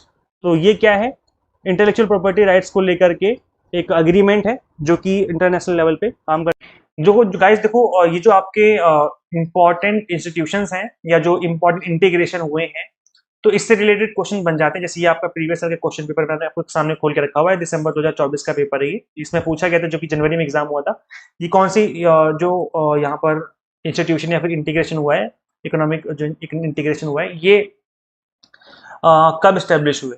तो इस तरीके से आपको answer करना होता है इस तरह के क्वेश्चन का। इस तरह के क्वेश्चन में जब मैच ऑफ द फॉलोइंग हो जाए ना, मुझे तो लगता है कि क्वेश्चन इजी हो जाता है टफ होने के बजाय। देखो कैसे, अगर आपको एक के बारे में भी आइडिया है तो भी आप इसका आंसर सही कर पाओगे। जैसे UNCTAD मुझे पता है कि ये स्टेब्लिश हुआ था 1964 में, बस मुझे इतना ही पता है, मुझे बाकी 3 के बारे में कोई आइडिया नहीं कि कब स्टेब्लिश हुए। तो मैं देखूंगा UNCTAD का ऑप्शन थर्ड कहाँ पर है, तो एक थर्ड सिर्फ और सिर्फ यहीं पर है, और कहीं पर ना तो यहाँ पर है, ना तो यहाँ पर है, तो यहाँ पर है। तो इसका मतलब ये इसका राइट आंसर हो जाएगा। ऐसे कर सकते हो। या अगर आपको किसी एक के बारे में आइडिया, जैसे आपको पता है एशियान के बारे में, एशियान जो है स्टेब्लिश हुआ 1967 में, तो अगर आपको इतना भी आइडिया है तो भी इसका आंसर भी यही आएगा, है ना। या सी का आइडिया है कि सी स्टेब्लिश हुआ 1994 में, तो भी इसका आंसर यही आएगा। तो इस तरीके से क्वेश्चन देखने को मिल सकते हैं एग्जाम में, जो कि आपको इस तरीके से आंसर करने होंगे। आई होप आपको समझ में आ गया है। गाइज एक टॉपिक है कॉस्ट ऑफ कैपिटल, जिसके ऊपर भी आज के टाइम में ज्यादातर क्वेश्चन बन रहे हैं, मतलब 2 से 3 क्वेश्चन आपको देखने को मिल सकते हैं कॉस्ट ऑफ कैपिटल के ऊपर। तो कॉस्ट ऑफ कैपिटल के अंदर जनरली प्रेफरेंस शेयर्स की कॉस्ट पूछी जा सकती है, या फिर इक्विटी की कॉस्ट पूछी जा सकती है, मतलब इक्विटी की कितनी कॉस्ट है, मतलब इक्विटी शेयर की, या फिर ओवरऑल कॉस्ट ऑफ कैपिटल आपसे पूछा जा सकता है। तो वैसे देखो, इस टॉपिक के लिए मैंने एक अलग से क्लास ली थी जिसमें मैंने न्यूमेरिकल्स आपको सॉल्व करके बताए थे। तो अगर आप इस क्लास को देखना चाहते हो तो इसका लिंक मैं दे दूंगा डिस्क्रिप्शन बॉक्स में, कमेंट बॉक्स में। तो इसके अंदर मैंने कुछ 3-4 क्वेश्चन करा रखे हैं आपको कॉस्ट ऑफ कैपिटल के ऊपर, तो अगर आप चाहें तो इस क्लास को देख सकते हैं। यहाँ पर ज़्यादा वैसे टफ क्वेश्चन तो नहीं बनते हैं, लेकिन अगर आप इस क्लास को देखेंगे तो डेफिनेटली अगर क्वेश्चन बनेगा तो आप उसका आंसर कर पाएंगे। तो इस क्लास का जो लिंक है मैं दे दूंगा इसी वीडियो के description box and comment box में। सो इस क्लास को जरूर देखिए आप, अगर टाइम मिले आपको तो। कैपिटल स्ट्रक्चर थ्योरीज की अगर हम बात करें, अगेन काफी मोस्ट इंपॉर्टेंट टॉपिक है एग्जाम के पर्पज से। तो कैपिटल स्ट्रक्चर थ्योरी में आती है रिलेवेंस थ्योरी, जो कि रिलेवेंस रिलेवेंस थ्योरी का मतलब ये होता है कि जो उधार लेती कंपनी, डेट जो होता है, वो जब कंपनी लेती है तो क्या उसका जो डेट लिया गया है उधार, क्या उसकी वजह से कंपनी की वैल्यूएशन पे असर पड़ेगा या वैल्यूएशन पे असर नहीं पड़ेगा। तो अगर बस असर पड़ रहा है तो वो रिलेवेंस थ्योरी है। अगर डेट लेने से कंपनी के वैल्यूएशन पे असर नहीं पड़ रहा है तो वो इररिलेवेंस थ्योरी है। और अदर थ्योरीज भी हैं इसके अंदर। तो मैंने आपको समझा दिया कि रिलेवेंस और इररिलेवेंस थ्योरी हम क्यों कहते हैं, क्योंकि वो डेट की वजह से वैल्यूएशन में फर्क पड़ेगा या नहीं पड़ेगा। पड़ेगा तो रिलेवेंस थ्योरी, नहीं पड़ेगा तो इररिलेवेंस थ्योरी। अब कुछ थ्योरी ऐसी जो कहती हैं कि डेट, अगर आपकी कंपनी डेट लेती है तो उसकी वैल्यूएशन पे असर पड़ेगा, मतलब रिलेवेंस है डेट का कंपनी के वैल्यूएशन के साथ। तो वो कौन कौन सी थ्योरी है? Net income approach, NI theory है, एनआई कहते हैं इसको शॉर्ट में, नेट इनकम अप्रोच। और ट्रेडिशनल थ्योरी भी यही कहती है। ठीक है, तो इसके अंदर बेसिकली दोनों के अंदर ऑलमोस्ट सेम बातें कही जा रही हैं। यही बोला जा रहा है कि अगर आप डेट ज़्यादा लेते हो तो इससे एक मार्केट में एक ये जाता है कि कंपनी ज़्यादा डेट ले रही है, जिसकी वजह से अब जो है इनको ज़्यादा इंटरेस्ट चुकाना पड़ेगा, और अब जो है इक्विटी शेयर्स के लिए कम पैसा बचेगा, जिसकी वजह से इक्विटी शेयर होल्डर जो है उनके मन में डर आता है, फिर वो अपना प्राइस बढ़ा देते हैं, मतलब उनका जो रिटर्न है उसकी ज़्यादा रिटर्न की डिमांड करते हैं। तो इससे वैल्यूएशन कहने की कम होती कंपनी की, जिसकी वजह से वो रिलेवेंस थ्योरी के अंदर इनको डाल दिया गया है। ट्रेडिशनल अप्रोच के अंदर भी ऑलमोस्ट वही सेम बात बोली गई है। कैपिटल स्ट्रक्चर में इररिलेवेंस थ्योरी का क्या मतलब है? इसका मतलब है कि इसका कोई फर्क नहीं पड़ता। नेट ऑपरेटिंग इनकम अप्रोच, सो एनवाई अप्रोच और एमएम अप्रोच जो है, ये दोनों कहते हैं कि आप डेट ले लो चाहे इक्विटी ले लो, को ज़्यादा फर्क नहीं पड़ेगा। और जो डेट का एडवांटेज आपको मिलेगा वो आप इक्विटी को पे ऑफ करना पड़ता है, क्योंकि वो अपना वैल्यूएशन बढ़ा देते हैं। तो इस वजह से फिर ये जो है इरेलीवेंट हो जाता है वैल्यूएशन के लिए, जबकि यहाँ पर ही कहते हैं कि रिलेवेंट है। अगर आप डेट ज़्यादा यूज़ करोगे तो कंपनी की वैल्यूएशन बढ़ेगी, क्योंकि उन्होंने ये बोला था कि इंटरेस्ट आपको पे करना है, क्योंकि डेट सस्ता होता है, इंटरेस्ट अगर आप पे करोगे तो पैसे बचेंगे ज़्यादा, जिसको हम कंपनी के वैल्यूएशन में दिखा सकते हैं कि कंपनी ज़्यादा प्रॉफिट कमा रही है। ठीक है, और जबकि इसमें क्या है, इसमें उल्टा है। जस्ट क्या जो इररिलेवेंट थ्योरी उसमें जस्ट उल्टा है। इसमें देखो, स्टार्टिंग से सिंपल टर्म्स में बताता हूं मैं। इन दोनों थ्योरी में ये बोला जा रहा है कि अगर डेट यूज करोगे तो, क्योंकि डेट चीपर होता है, सिंपल सी बात है कि दोनों में एजम्पशन भी यही है, डेट जो है सस्ता होता है, इक्विटी शेयर्स महंगे होते हैं क्योंकि उनको प्रॉफिट का हिस्सा देना पड़ता है। तो डेट क्यों ही सस्ता है, अगर डेट ज्यादा यूज करोगे तो ऐसे में क्या होगा, कंपनी को फायदा होगा क्योंकि वैल्यूएशन बढ़ेगी, कि कंपनी का ज्यादा प्रॉफिट बचेगा। और डेट कम यूज करोगे तो उल्टा हो जाएगा। ठीक है, तो मतलब वैल्यू कम हो जाएगी। तो ये बोला गया इन दोनों थ्योरी में, जबकि इनमें बोला गया है कि अगर डेट ज्यादा यूज करोगे तो जो फायदा होगा डेट ज्यादा यूज करने से, वो इक्विटी अपना ज्यादा पैसे मांगेंगे फिर वो आपसे, क्योंकि उनका रिस्क बढ़ेगा, जिस वजह से ज्यादा डेट यूज करने का जो फायदा था वो इक्विटी को हमें पे ऑफ करना पड़ेगा, और फिर वो जो है आपका वैल्यूएशन इरेलीवेंट हो जाएगा, मतलब जो आपका फायदा था वो नुकसान में को इक्वल कर देगा। और कैपिटल स्ट्रक्चर दो अदर जो थ्योरी हैं, एक तो ट्रेड ऑफ थ्योरी है और एक है packing order theory. Trade off theory में ये बोला गया है, सिंपल टर्म्स में बता रहा हूं मैं, ट्रेड ऑफ थ्योरी में ये बोला गया है कि आपको डेट और इक्विटी में एक बैलेंस बना के चलना है। एक ऐसा बैलेंस बनाना है जहां पर ना तो बहुत ज्यादा आपकी कॉस्ट आए और ना ही बहुत ज्यादा आपको प्रॉफिट हो, एक बीच का रास्ता चुन के चलना है। और ऑलमोस्ट यही सेम बात ट्रेडिशनल अप्रोच में भी कही गई थी कि हमें एक बीच का रास्ता चुनना है। एक इसमें भी ट्रेडिशनल अप्रोच में भी एक ट्रेड ऑफ पॉइंट आता है, तो ये बीच का रास्ता चुनने की बात कही गई है। अगर हम बात करें पैकिंग ऑर्डर थ्योरी में, तो इसमें पैकिंग ऑर्डर देखो, क्योंकि ऑर्डर बोला गया है तो एक ऑर्डर है, इसके अंदर तीन चीजों का ऑर्डर है। पैकिंग ऑर्डर थ्योरी में सबसे नंबर 1 पे आता है रिटेन अर्निंग। अगर कंपनी के अंदर रिटेन अर्निंग है तो सबसे पहले हमें उसे यूज करना है। सेकंड नंबर पे आती है हमारे डेट, अगर रिटेन अर्निंग नहीं है कंपनी को तो फिर डेट यूज करना चाहिए। थर्ड नंबर पे आता है इक्विटी, उसके बाद कंपनी को शेयर्स यूज करने चाहिए। अगर हमें प्रॉफिट मतलब कंपनी में बिजनेस में पैसे लगाने हैं, कंपनी को आगे बढ़ाना है, तो ये तीन तरीके से हमें काम करना चाहिए। सबसे नंबर 1 पोजीशन पे क्या है, रिटेन अर्निंग, फिर आता है डेट, फिर आएगा इक्विटी शेयर्स। ये पैकिंग ऑर्डर थ्योरी है।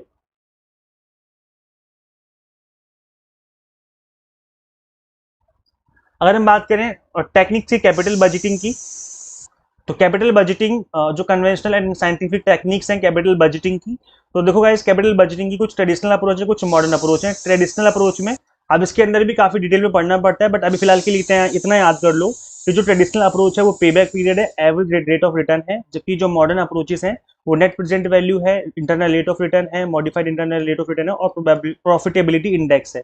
याद रखना, जो आपकी मॉडर्न अप्रोच है, इन सभी में time value of money TVM का ध्यान रखा जाता है, इसको कंसिडर करके इन थ्योरीज को बनाया गया है, डिसीजन लिए जाते हैं। जबकि जो स्टार्टिंग की दो हैं इनमें TVM that is time value of money को ध्यान में नहीं रखा जाता, बल्कि जो आपका अमाउंट है, आई मीन जो फैक्ट है, जो आपके अमाउंट रहते हैं, अमाउंट जो आप इन्वेस्ट करते हैं, जो भी अमाउंट इन्वॉल्व होता है इसमें, तो उनको ध्यान में रख करके लिया जाता है। अगर हम बात करें डिविडेंड डिसीजन की, तो इसके अंदर डिविडेंड देने से कंपनी के वैल्यूएशन पे असर पड़ेगा नहीं पड़ेगा। अगेन यहाँ पर दो तरह की थ्योरी है, डिविडेंड इररिलेवेंस थ्योरी और डिविडेंड रिलेवेंस थ्योरी। इररिलेवेंस का मतलब हो गया कि चाहे आप डिविडेंड दो चाहे ना दो कोई फर्क नहीं पड़ेगा, ये एमएम हाइपोथेसिस कहती है। जबकि डिविडेंड रिलेवेंस थ्योरी मतलब डिविडेंड देने से जो कंपनी है उसके वैल्यूएशन पे फर्क पड़ेगा, कंपनी का जो प्राइस है उस पर फर्क पड़ेगा नहीं पड़ेगा। देन उसके लिए दो थ्योरी, वॉल्टर मॉडल और गॉर्डन मॉडल। अब ये दोनों थ्योरी अपना अपनी कहानी सुनाते हैं, तो इसको थोड़ा सा आप लोग समझिए। एक चीज मैं आपको बता दूं कि इन दोनों मॉडल में एक कहावत फेमस है जो कि गॉर्डन मॉडल की है।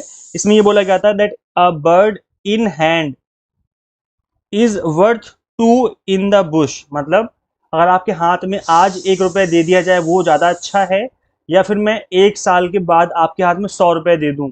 तो आप बोलोगे सर 1 साल के बाद का भरोसा नहीं मुझे, आप दोगे नहीं दोगे, कहाँ रहोगे आप मुझे नहीं पता, बट आप आज मुझे 1 रुपए दे दो, ज्यादा बेटर है मेरे लिए।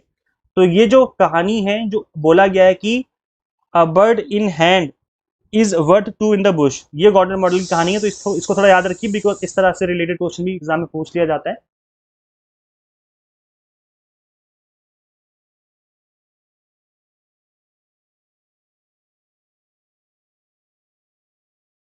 आगे बढ़ते हैं गाइस। अच्छा देखो ये रहा, मैंने लिखा हुआ भी है, बर्ड इन हैंड थ्योरी करके जो है वो गॉर्डन मॉडल ही है।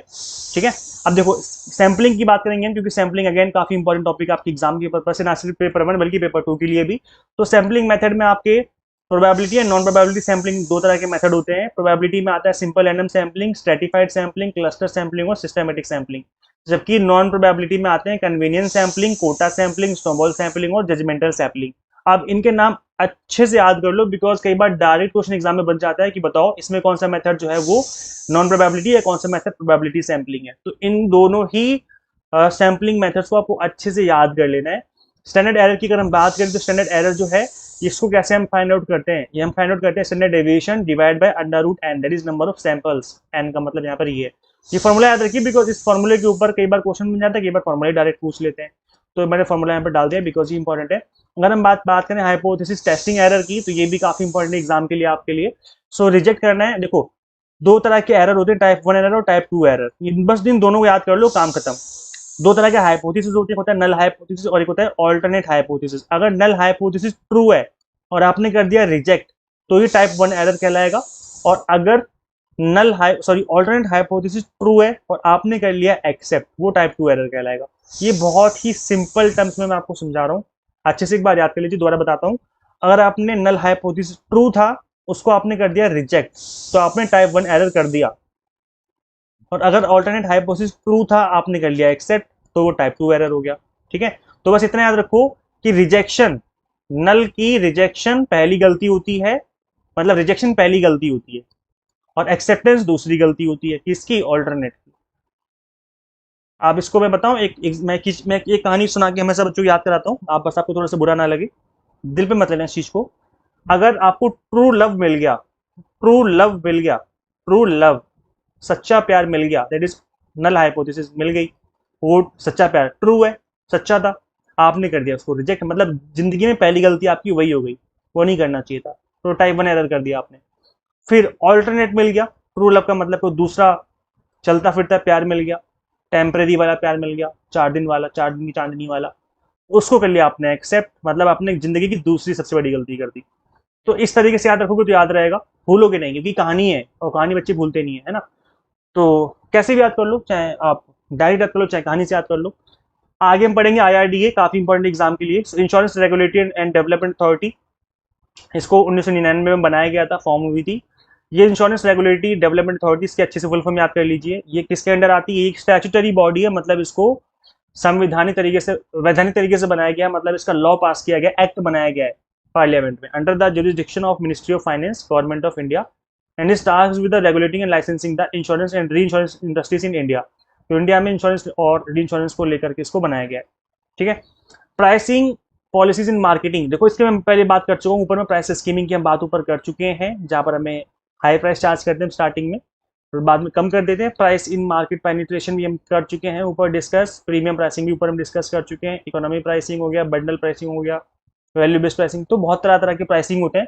वैसे मैं इस पीडीएफ को आपको अवेलेबल करवा दूंगा, तो आप इस पीडीएफ को भी गो थ्रू कर लेना एग्जाम में जाने से पहले। आईटी एक्ट 2000 की अगर हम बात करें तो आईटी एक्ट कब बना, तो 17 अक्टूबर 2000 को जो है ये बन के तैयार हुआ, बनाया गया, और साइबर क्राइम को लेकर के बनाया गया है। इसके अंदर इलेक्ट्रॉनिक कॉमर्स भी चीजें इंक्लूड करी गई हैं।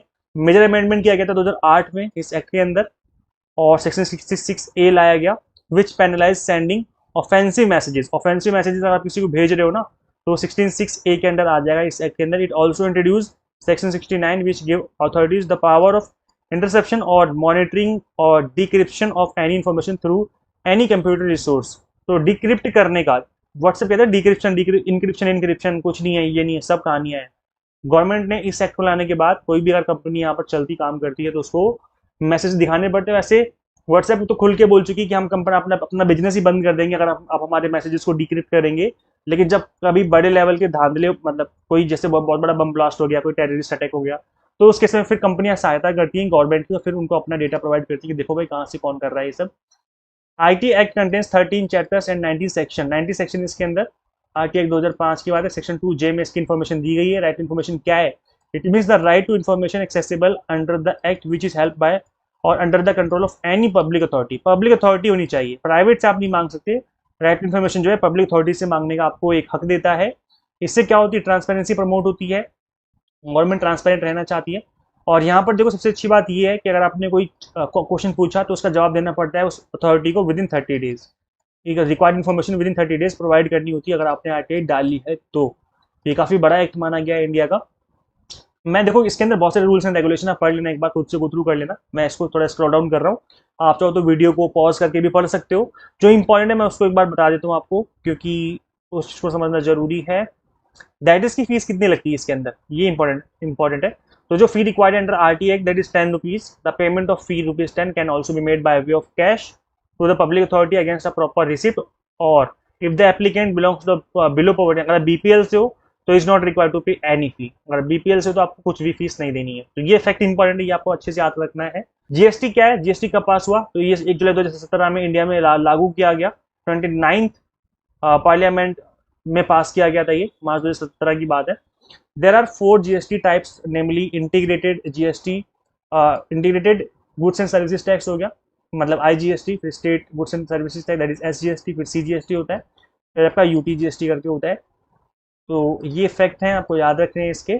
इसके अलावा नॉन जीएसटी गुड्स कौन कौन से जिसपे जीएसटी लागू नहीं होती? जैसे पेट्रोलियम क्रूड ऑयल हो गया, हाई स्पीड डीजल हो गया, मोटर स्पिरिट हो गया, पेट्रोल जिसको हम कहते हैं, नेचुरल गैस हो गया, एविएशन टर्बाइन फ्यूल हो गया। गाइस जीएसटी के जो रेट है वो चेंज हो चुके हैं। ये जो अभी लास्ट मतलब अभी 2025 में इसके ऊपर गवर्नमेंट ने काम किया, और ये जो इफेक्टिव रेट है अभी अब इस पर लागू भी हो चुके हैं। इफेक्टिव 22 सितंबर 2025 से इफेक्टिव हो चुके हैं ये।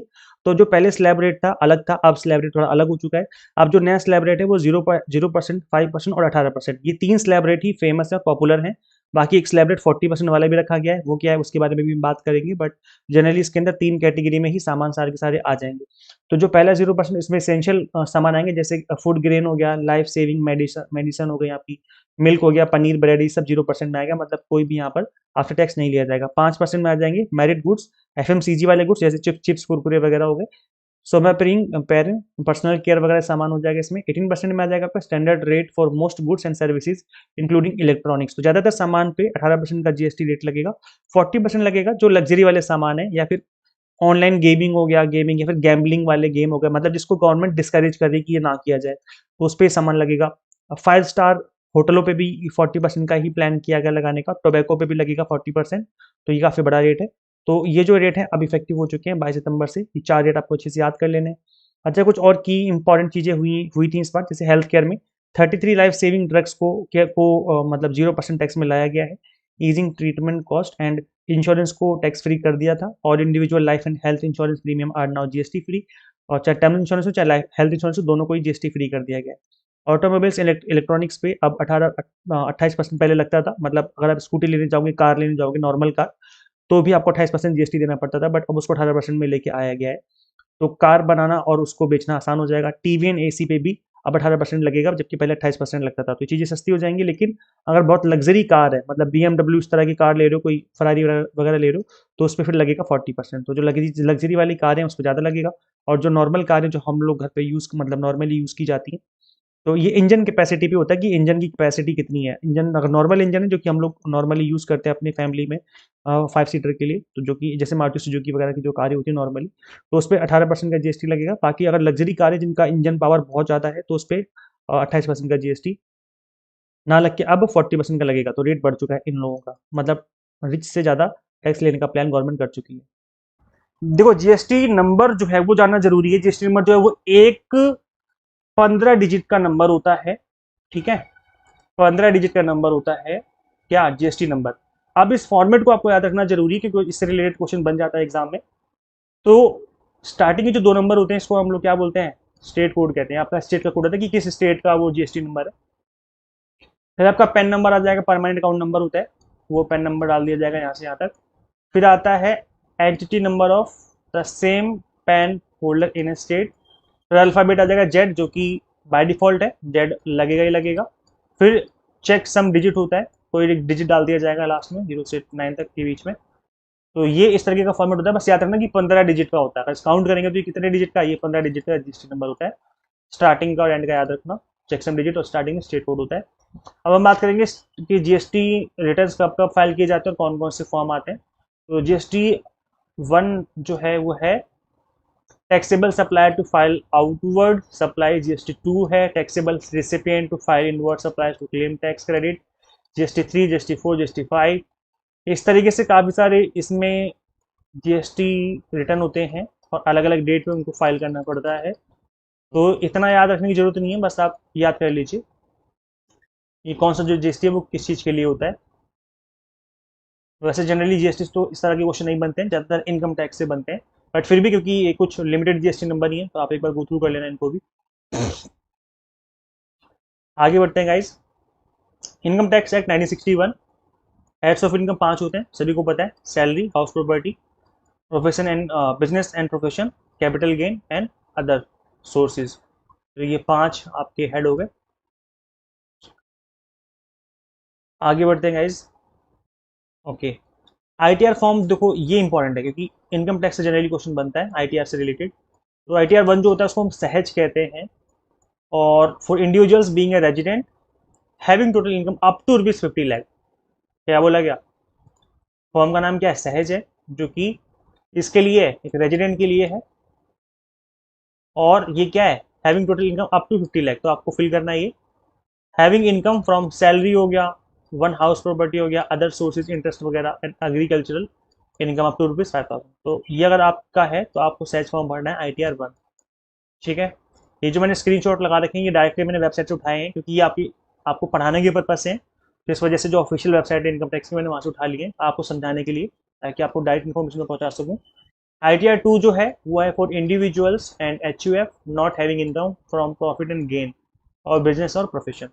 तो ये इंडिविजुअल एचयूएफ के लिए कि लेकिन जिनकी income profit and gain and business profession से नहीं है, वो लोग ये फॉर्म भरते हैं।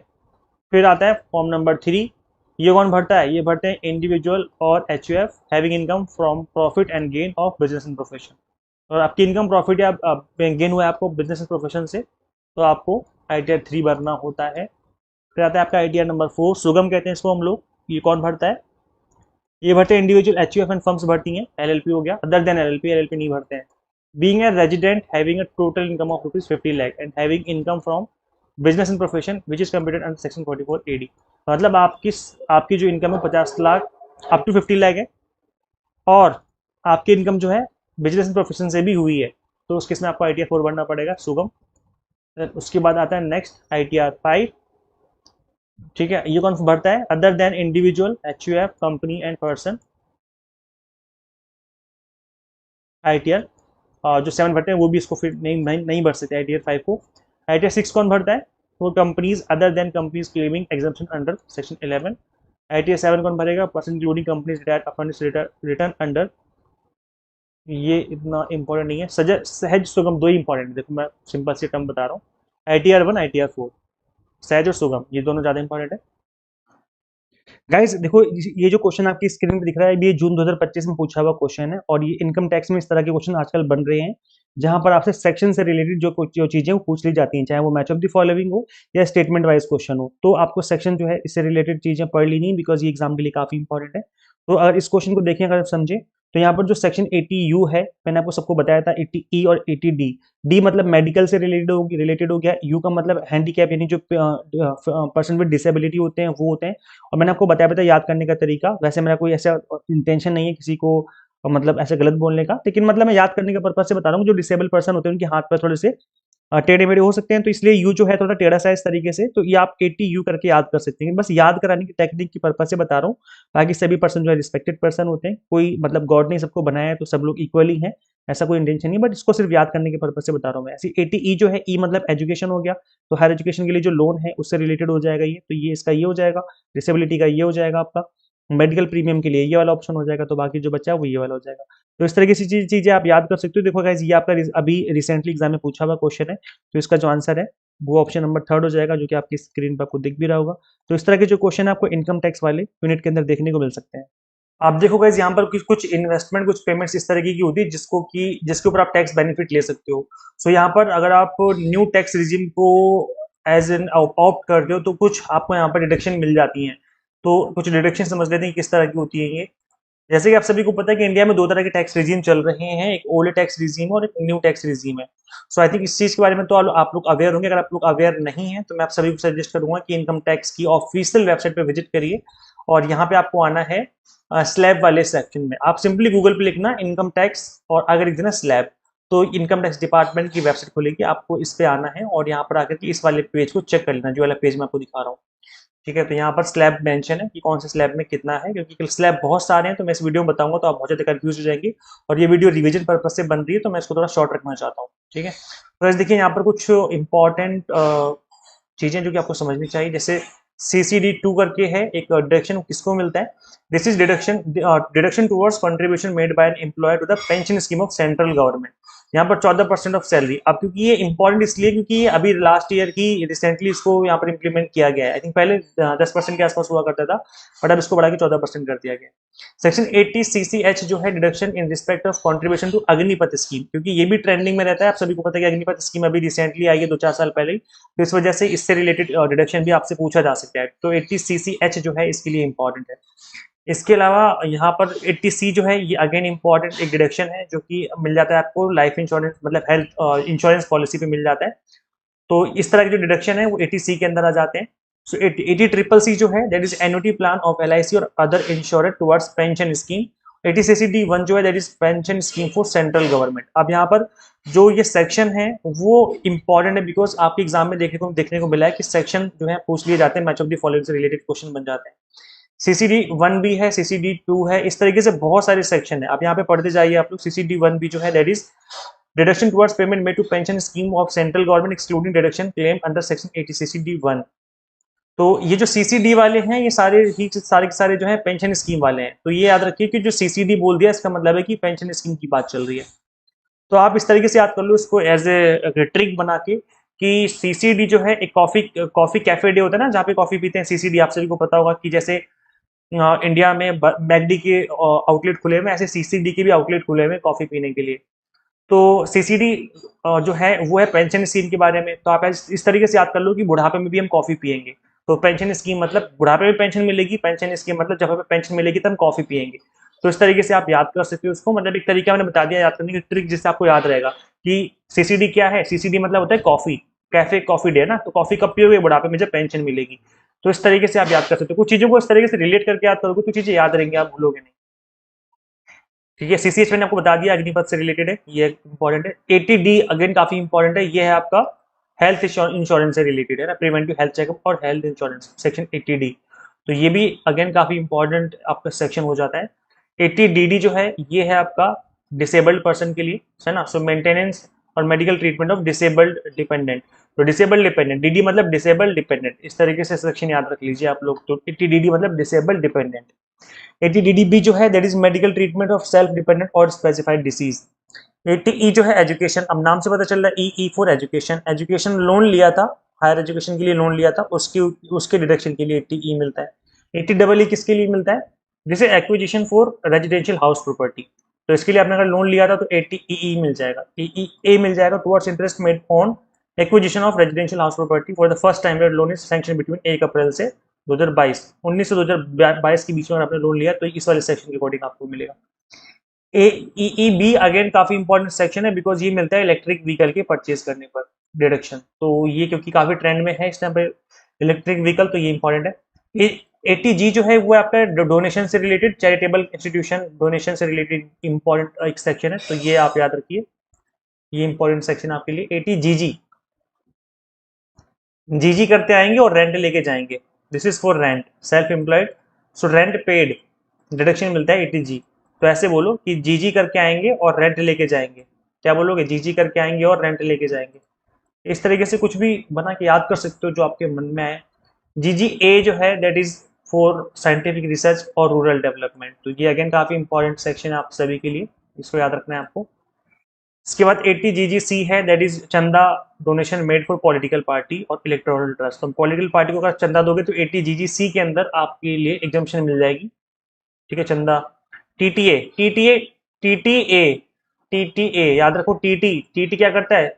आपके ट्रेन में जाओगे तो टीटी क्या करता है? आपके सेविंग के पैसे आपसे छीन लेता है ना, जो भी आपने सेव करे आपसे पैसे छीन लेगा, 500 रुपये 1000 रुपये ले लेगा, टिकट काट देगा आपकी, या फिर आपसे एक्स्ट्रा पैसे ले लेगा कंफर्म सीट देने के, तो मतलब सेविंग बैंक अकाउंट पर इंटरेस्ट के रिगार्डिंग डिडक्शन ही है ना। तो टीटीए मतलब क्या है? एटीटी आएगा और आपका सेविंग अकाउंट के पैसा ले जाएगा, तो इस तरीके से याद कर लो, टीटीए ऐसे बैठ के याद कर लो, याद हो जाएगा, कोई दिक्कत वाली बात नहीं है। टीटीबी इंटरेस्ट रिसीव, ये भी सेविंग अकाउंट के इंटरेस्ट रिसीव की बात हो रही है, लेकिन यहाँ पर सीनियर सिटीजन की बात हो रही है। जो टीटीए है वो नॉर्मल सिटीजन की बात है और टीटीबी जो है वो सीनियर सिटीजन की बात है। 80U, अब यू जो है ये आपके लिए resident individual taxpayer for disability, तो डिसेबिलिटी में देखो मुझे ऐसा बोलना तो नहीं चाहिए, आप लोग प्लीज ऑफेंड मत होना, मैं बस आपको याद कराने के लिए बोल रहा हूँ, मेरा कोई ऐसा इरादा नहीं कि आपको मतलब ऑफेंड करने का कोई, कि जब थोड़ा डिसेबल होता है पर्सन, जैसे हाथ पैर में दिक्कत होती है तो हाथ थोड़ा सा टेढ़ा हो जाता है, फिर पैर थोड़े से टेढ़े हो जाते हैं, तो ये यू जो है आपको दिख रहा होगा, यू टेढ़ा है इस तरीके से ना, इस तरीके सर्कल सा ये, तो ये जो है यू जो है दैट इज फॉर डिसेबिलिटी, ऐसे याद कर लो आप, मैं बस याद करने के पर्पज से बता रहा हूँ, I respect for disable person, but मैं आपको सिर्फ याद करने के पर्पज से बता रहा हूँ कि जो सेक्शन थोड़ा सा टेढ़ा है, यू इस तरीके से, जैसे हाथ होते हैं ना इस तरीके से हो जाए, पैर इस तरीके से हो जाए तो डिसेबिलिटी आ जाती है, तो इस तरीके से आपको सेक्शन याद रहेगा, जस्ट फॉर दी कि आपको याद रहे एग्जाम तक, है ना। सो ये कुछ इंपॉर्टेंट सेक्शंस है जो कि आपको याद कर लेने, एटलीस्ट अगर आप इनको याद कर लेंगे तो एग्जाम में क्वेश्चन बनेगा तो आप इजीली कर पाएंगे। सो अब इनकम टैक्स में आजकल मैंने देखा है एग्जाम में सेक्शन पूछ लिए जाते हैं, कौन सा सेक्शन किसके लिए है। तो under section 2 and 3 of the income tax act 1961 definition of important terms used in the act, तो गाइस देखिए जो इंपॉर्टेंट सेक्शन है, जैसे एसएससी को कौन से सेक्शन में रखा गया है? सेक्शन 27। असेसमेंट ईयर कौन से सेक्शन में बोला गया? सेक्शन 29। प्रीवियस ईयर कौन सेक्शन कौन सा? सेक्शन 3। इनकम का सेक्शन कौन सा? Section 224। Concept of income, then इसके बाद पर्सन की बात करें तो सेक्शन 231 में बात की गई है, एग्रीकल्चर इनकम को सेक्शन 21A में रखा गया है, तो ये जो टर्म है और इनके ऊपर जो सेक्शन अप्लाई होते हैं उनकी बात की गई है ना। ग्रॉस टोटल इनकम जो है सेक्शन 80B5 में रखा गया है, टोटल इनकम सेक्शन 245 में रखा गया है, तो इस तरीके से इनके सेक्शन भी आपको याद कर लेने हैं, ये इंपॉर्टेंट है। IRDA मैं आपको ऊपर बता चुका हूँ। स्पैन ऑफ कंट्रोल क्या होता है guys? Means that number of subordinates that can be manage efficiently and effectively by supervisor in an organisation, मतलब एक ऑर्गेनाइजेशन के अंदर कितने लोगों को इस अच्छे से इफेक्टिव तरीके से मैनेज कर सकता है, span of control. It suggest how the relation are design between superior and subordinate in an organisation, मतलब एक मैनेजर होगा उसके अंदर टीम लीडर है या फिर इंप्लॉय है, तो किस तरीके के उनके बीच में रिलेशन होगा, कितने लोग होंगे, वो सब कुछ स्पैन ऑफ कंट्रोल के अंदर होता है। What is centralisation? जहाँ पर पावर जो है एक बंदे के पास होती है, वही डिसीजन लेता है, सबको वही करना होता है। डिसेंट्रलाइजेशन में क्या होता है? पावर को डिवाइड कर दिया जाता है, पावर अलग अलग लोगों के हाथ में होती है, वो अपने एंड पे डिसीजन ले सकते हैं, और यहाँ पर डिसीजन जो है किसी एंड पे भी लिया जा सकता है जिसको भी अथॉरिटी दी गई है, तो ये डिसीजन डिसेंट्रलाइजेशन है। जैसे कि आप यहाँ पे देख पा रहे होंगे, सेंट्रलाइजेशन में क्या होता है, यहाँ पावर बीच में है, जो ये बोलेंगे सबको वही मानना पड़ेगा, सबको वही करना पड़ेगा, जबकि डिसेंट्रलाइजेशन में क्या है, सब लोग अपने एंड पे डिसीजन ले सकते हैं कि अपने एंड पे वो क्या करने वाले हैं, तो ये जो पावर है उसको डिवाइड कर दिया गया है, लोगों में बांट दिया गया है। मार्केट स्ट्रक्चर की बात करें तो देखो कुछ मार्केट फॉर्म्स होती है, जैसे परफेक्ट कॉम्पिटिशन है। मार्केट स्ट्रक्चर में इसमें क्या होता है? फ्रीडम ऑफ एंट्री एग्जिट होता है, होमोजीनियस गुड्स होते हैं, नॉर्मल प्रॉफिट कमाती हैं कंपनियां, मोनोपोली में एक ही फर्म होती है जो कि काफ़ी बड़ा शेयर होता है कंपनी का, उसके पास बैरियर टू एंट्री होता है, हाई प्राइसेस रहते हैं, इकोनॉमीज ऑफ स्केल रहता है इसके अंदर। ओलिगोपोली में कुछ कंपनियां होती हैं, जैसे आज के टाइम पे इंडिया में अगर टेलीकम्युनिकेशन की बात करें तो ओलिगोपोली आ गई है। जैसे जियो बचा है, एयरटेल बचा है, वीआई बचा है, वोडाफोन आइडिया बचा है। तो इस तरह से कुछ कंपनियां, दो तीन चार कंपनियां हैं जो कि जो मार्केट को चला रहे हैं। सो आ फ्यू लार्ज फर्म्स होते हैं इसके अंदर, डोमिनेट करते हैं ये लोग। इंटरडिपेंडेंस होते हैं फर्म्स, अगर एक पैसा बढ़ाएगा तो सब पैसे बढ़ा देते हैं। सेम बैरियर होता है इसमें, इस तरह की मार्केट में बैरियर तो होते ही हैं थोड़े बहुत एंट्री करने के। मोनोपोलिस्टिक कंपटीशन आता है, सेवरल फर्म्स होती हैं with brand loyalty. Low barriers to entry होता है, firms produce differentiated product, less profit than monopoly. फिर और भी कब मार्केट होती हैं बट ये इतना ज़्यादा इंपॉर्टेंट नहीं है। कोलिजियो ओलिगोपोली एंड नॉन कोलिजियो ओलिगोपोली होती है। मतलब कोलिजियो मतलब कि आपस में एग्रीमेंट कर रहे हैं। A few firm fix prices, मतलब जियो हो गया, एयरटेल हो गया, सबने मिल करके, वीआई सबने मिल करके बात करके भाई काम करते हैं, मिनिमम प्राइस 150 रखेंगे हम अपने रिचार्ज का। तो ये कोलिजियो ओलिगोपोली, मतलब सबने मिल करके डिसाइड किया और वही प्राइस फिक्स कर दिया, ये कोलिजियो ओलिगोपोली है। और नॉन कोलिजिव कौन सी होती है? नॉन कोलिजिव का मतलब होता है कि जियो अपना अलग डिसीजन ले रही है, एयरटेल अलग डिसीजन ले रही है, वे अलग डिसीजन ले रही है, सब अब लोग अपना अपना डिसीजन लेते हैं, कोई भी एक दूसरे से बात नहीं करता। तो फिर वो नॉन कोलिजिव कहलाती है। कॉर्पोरेट सोशल रिस्पॉन्सिबिलिटी क्या होती है? जहाँ पर कंपनियां अपने प्रॉफिट का कुछ हिस्सा कॉर्पोरेट में, मतलब सोसाइटी में इन्वेस्ट करते हैं, मतलब सोसाइटी के भले के लिए इन्वेस्ट करते हैं ना, इन्वायरमेंट के लिए, स्टेक होल्डर्स के लिए, सोसाइटी के भले के लिए। इसको कहते हैं कॉर्पोरेट सोशल रिस्पॉन्सिबिलिटी। कितना है इस टाइम पर इंडिया में? It is mandatory for the companies covered under section 135(1) of company act 2013, जिनको 2% खर्च करना ही पड़ेगा of their net profit over the preceding 3 years as per CSIR policy. तो अब जो है इंडिया में कंपनी 2013 के अकॉर्डिंग 2% कंपनी को अपने नेट प्रॉफिट का, याद रखना ग्रॉस प्रॉफिट का नहीं, नेट प्रॉफिट का 2% खर्च करना पड़ता है। और ये जो नेट प्रॉफिट है 2%, वो कौन सा होता है? ओवर द प्रीसीडिंग 3 years, जो लास्ट 3 साल का प्रॉफिट रहा है कंपनी का, उसका एक एवरेज निकाल करके। जनरल मैनेजमेंट थ्योरीज, आप कुछ थ्योरीज काफ़ी फेमस, जैसे फ्रेडरिक विंस्लो टेलर ये साइंटिफिक मैनेजमेंट के दाता, मतलब पिता माने जाते हैं। हेनरी फ्योल हो गए, मैक्स वेबर हो गए, एल्टन मायो हो गए। हेनरी फ्योल की एडमिनिस्ट्रेटिव थ्योरी थी, मैक्स वेबर की ब्यूरोक्रेटिक थ्योरी थी, एल्टन मायो की बिहेवियरल थ्योरी ऑफ मैनेजमेंट थी। तो ये थ्योरी के नाम आपको याद करने और याद करना है कि किसने बनाई है, क्योंकि इतना ही याद करना इंपॉर्टेंट एग्जाम की पर्पज से, मोस्ट इंपॉर्टेंट इनफैक्ट, काफ़ी इंपॉर्टेंट एग्जाम के लिए। हेनरी फ्योल की एडमिनिस्ट्रेटिव थ्योरीज में 14 प्रिंसिपल्स बनाए थे इन्होंने, आप सभी को पता होगा। Planning, organising, commanding, controlling, span of control, सब इसके अंदर आता है। ठीक है, बाकी आप लोग स्क्रीन पे सामने आप सब लोग पढ़ सकते हो क्या लिखा हुआ है। थ्योरी जो है, कुछ थ्योरी जैसे टेलर है, इन्होंने साइंटिफिक मैनेजमेंट थ्योरी दी है। वेबर ने bureaucratic organisation, Fayol management function. Gulick हो गया, फेलोट हो गया, Elton Mayo Hawthorne effect, McGregor theory, X theory Y हो गया, एर्गिस हो गया, एम्प्लॉई पार्टिसिपेशन थ्योरी थी। तो थ्योरी के जो दाता हैं जिन्होंने बनाई है, उनकी उनके नाम से थ्योरी पूछ ली जाती है। बाकी मैंने नाम मेंशन कर दिए हैं सभी को। System theory founded by the biologist Ludwig von Bertalanffy, अजीब से नाम हो गया तो। थ्योरी एक्स थ्योरी वाई जो है डॉगलस मैग्रेगर ने बनाई है, हमने ऊपर देखा अभी। ह्यूमन रिलेशन थ्योरी जो थी इल्टन मायो ने बनाई थी। Fred Fiedler and others conceived of the contingency management theory. तो कुल मिलाकर के बात ये है कि मैनेजमेंट थ्योरी का नाम और किसने बनाया उसको, ये आपको अच्छे से याद कर लेना है, एग्जाम के लिए इंपॉर्टेंट है। और इसके बाद जॉब एनालिसिस में job description, job analysis, job specification, इससे रिलेटेड क्वेश्चन बनते हैं एग्जाम में, तो मैंने डाल दिया ये। जॉब एनालिसिस क्या होती है? It is a process of collecting job related data, जैसे ड्यूटी हो गया, responsibility, skills and knowledge associated to a particular job. The data thus collected will be useful for preparing job description and job specification. तो यहाँ पर जो भी data इकट्ठा किया गया है उसको अब यूज़ किया जाएगा, किसमें यूज़ किया जाएगा? जॉब डिस्क्रिप्शन में एंड जॉब स्पेसिफिकेशन में। इसलिए जॉब एनालिसिस का जो डेटा जो है दोनों में यूज़ किया जाता है। In other words, the process of job analysis result in two set of data, job description and job specification. अब इन दोनों में क्या डिफरेंस अच्छे से समझ लो। जॉब डिस्क्रिप्शन क्या होता है?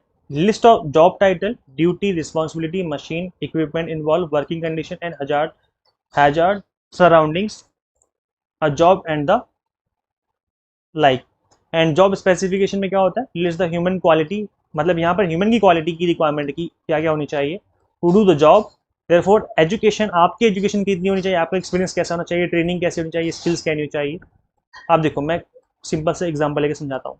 मैनेजर है, पोस्ट का नाम मैनेजर है, मैनेजर क्या क्या करेगा वहां पर, क्या क्या रिस्पॉन्सिबिलिटी होंगी, क्या ड्यूटीज होंगी, अगर ये लिखा हुआ है तो वो जॉब डिस्क्रिप्शन हो गया। और जॉब स्पेसिफिकेशन क्या होगा कि मिस्टर ए कोई है, उसकी क्या एजुकेशन है, कौन सी डिग्री कर रखी, कहाँ से पढ़ाई कर रखी, कितना एक्सपीरियंस है, क्या वो ये जॉब कर पाएगा। तो अगर आप ये एनालाइज कर रहे हो तो जॉब डिस्क्रिप्शन है, अगर आप ये कर रहे हो तो जॉब स्पेसिफिकेशन है। सिंपल सा है, समझ में आ गया? कितना तो ईजी है, आप आई होप समझ में आ गया होगा। चलिए आगे बढ़ते हैं। Next, job uses of job analysis कहाँ पे यूज होता है। तो job related data collected from a job analysis process are useful in human resource planning, recruitment and selection, training and development. तो हर जगह यूज हो सकता है जो भी डेटा इकट्ठा किया गया है, क्योंकि डेटा के बेसिस पे हम हर जगह चीजें बनाते हैं, काम करते हैं, और उसी के बेसिस पे रिजल्ट ड्रॉ किए जाते हैं।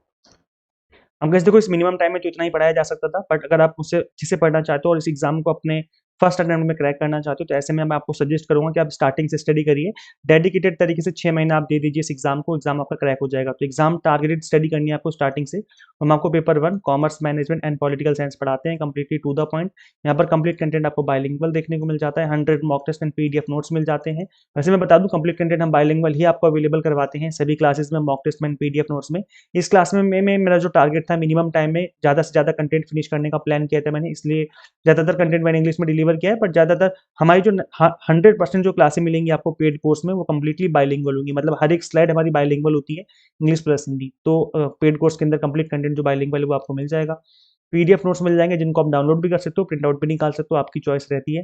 जून एग्जाम के लिए, दिसंबर 2026 के लिए आप इनरोल कर सकते हैं, अभी से इनरोल करके पढ़ना स्टार्ट कर दो, बिकॉज जितना ज़्यादा पढ़ोगे उतना कम ही है इस एग्जाम के लिए। और अगर आप ज़्यादा क्रैक करना चाहते हो तो मेहनत लगेगी, मेहनत करनी ही पड़ेगी, लगना पड़ेगा आपको 6 महीने। तो 6 मंथ और 12 मंथ के जो कोर्सेज है वो अवेलेबल है, आप चाहे तो उसमें इनरोल करके जो अपनी प्रिपरेशन है वो कर सकते हैं। मैंने आपको बिल्कुल बेसिक से पढ़ाया हुआ है। जो न्यूमेरिकल पोर्शन है उनको तो मैंने बिल्कुल बेसिक से पढ़ाया, मतलब एक 7th 8th क्लास का स्टूडेंट भी कर लेगा, इतनी ईजी तरीके से पढ़ाया है। स्पेशली स्टैटिस्टिक्स हो गया, है ना, स्टैटिस्टिक्स हो गया आपका। इसके अलावा आपकी अकाउंटिंग हो गई। इसके अलावा हमने आपको यहाँ पर फाइनेंस के अंदर भी जो न्यूमेरिकल्स हैं बहुत ही ईजी वे में करा रखे हैं। तो आप फॉलो करिए पेड कोर्सेज, डेफिनेटली इससे आपको एडवांटेज मिलेगा, और जो आपका एग्जाम है वो मिनिमम टाइम में आप क्रैक कर पाएंगे। सो ऐसा करना क्या होगा, आपको सिंपली गूगल प्ले स्टोर से एग्जाम मेंटर ऐप इंस्टॉल कर लेनी है। अगर आप iOS यूजर है तो उसका लिंक हमने आपको अलग से इसी वीडियो के description box and comment box में दे दिया है। सो यार बस अब एक काम करना है आपको, शेयर करना है इस वीडियो को ज़्यादा से ज़्यादा उन सभी कैंडिडेट के साथ जो भी यूजीसी नेट की प्रिपरेशन कर रहे हैं, and subscribe for UGC NET related update and assistant professor job related updates. Guys इस वीडियो में इतना ही, मिलते हैं हम लोग फिर नेक्स्ट वीडियो में। Till then keep watching UGC NET mentor. Thank you so much.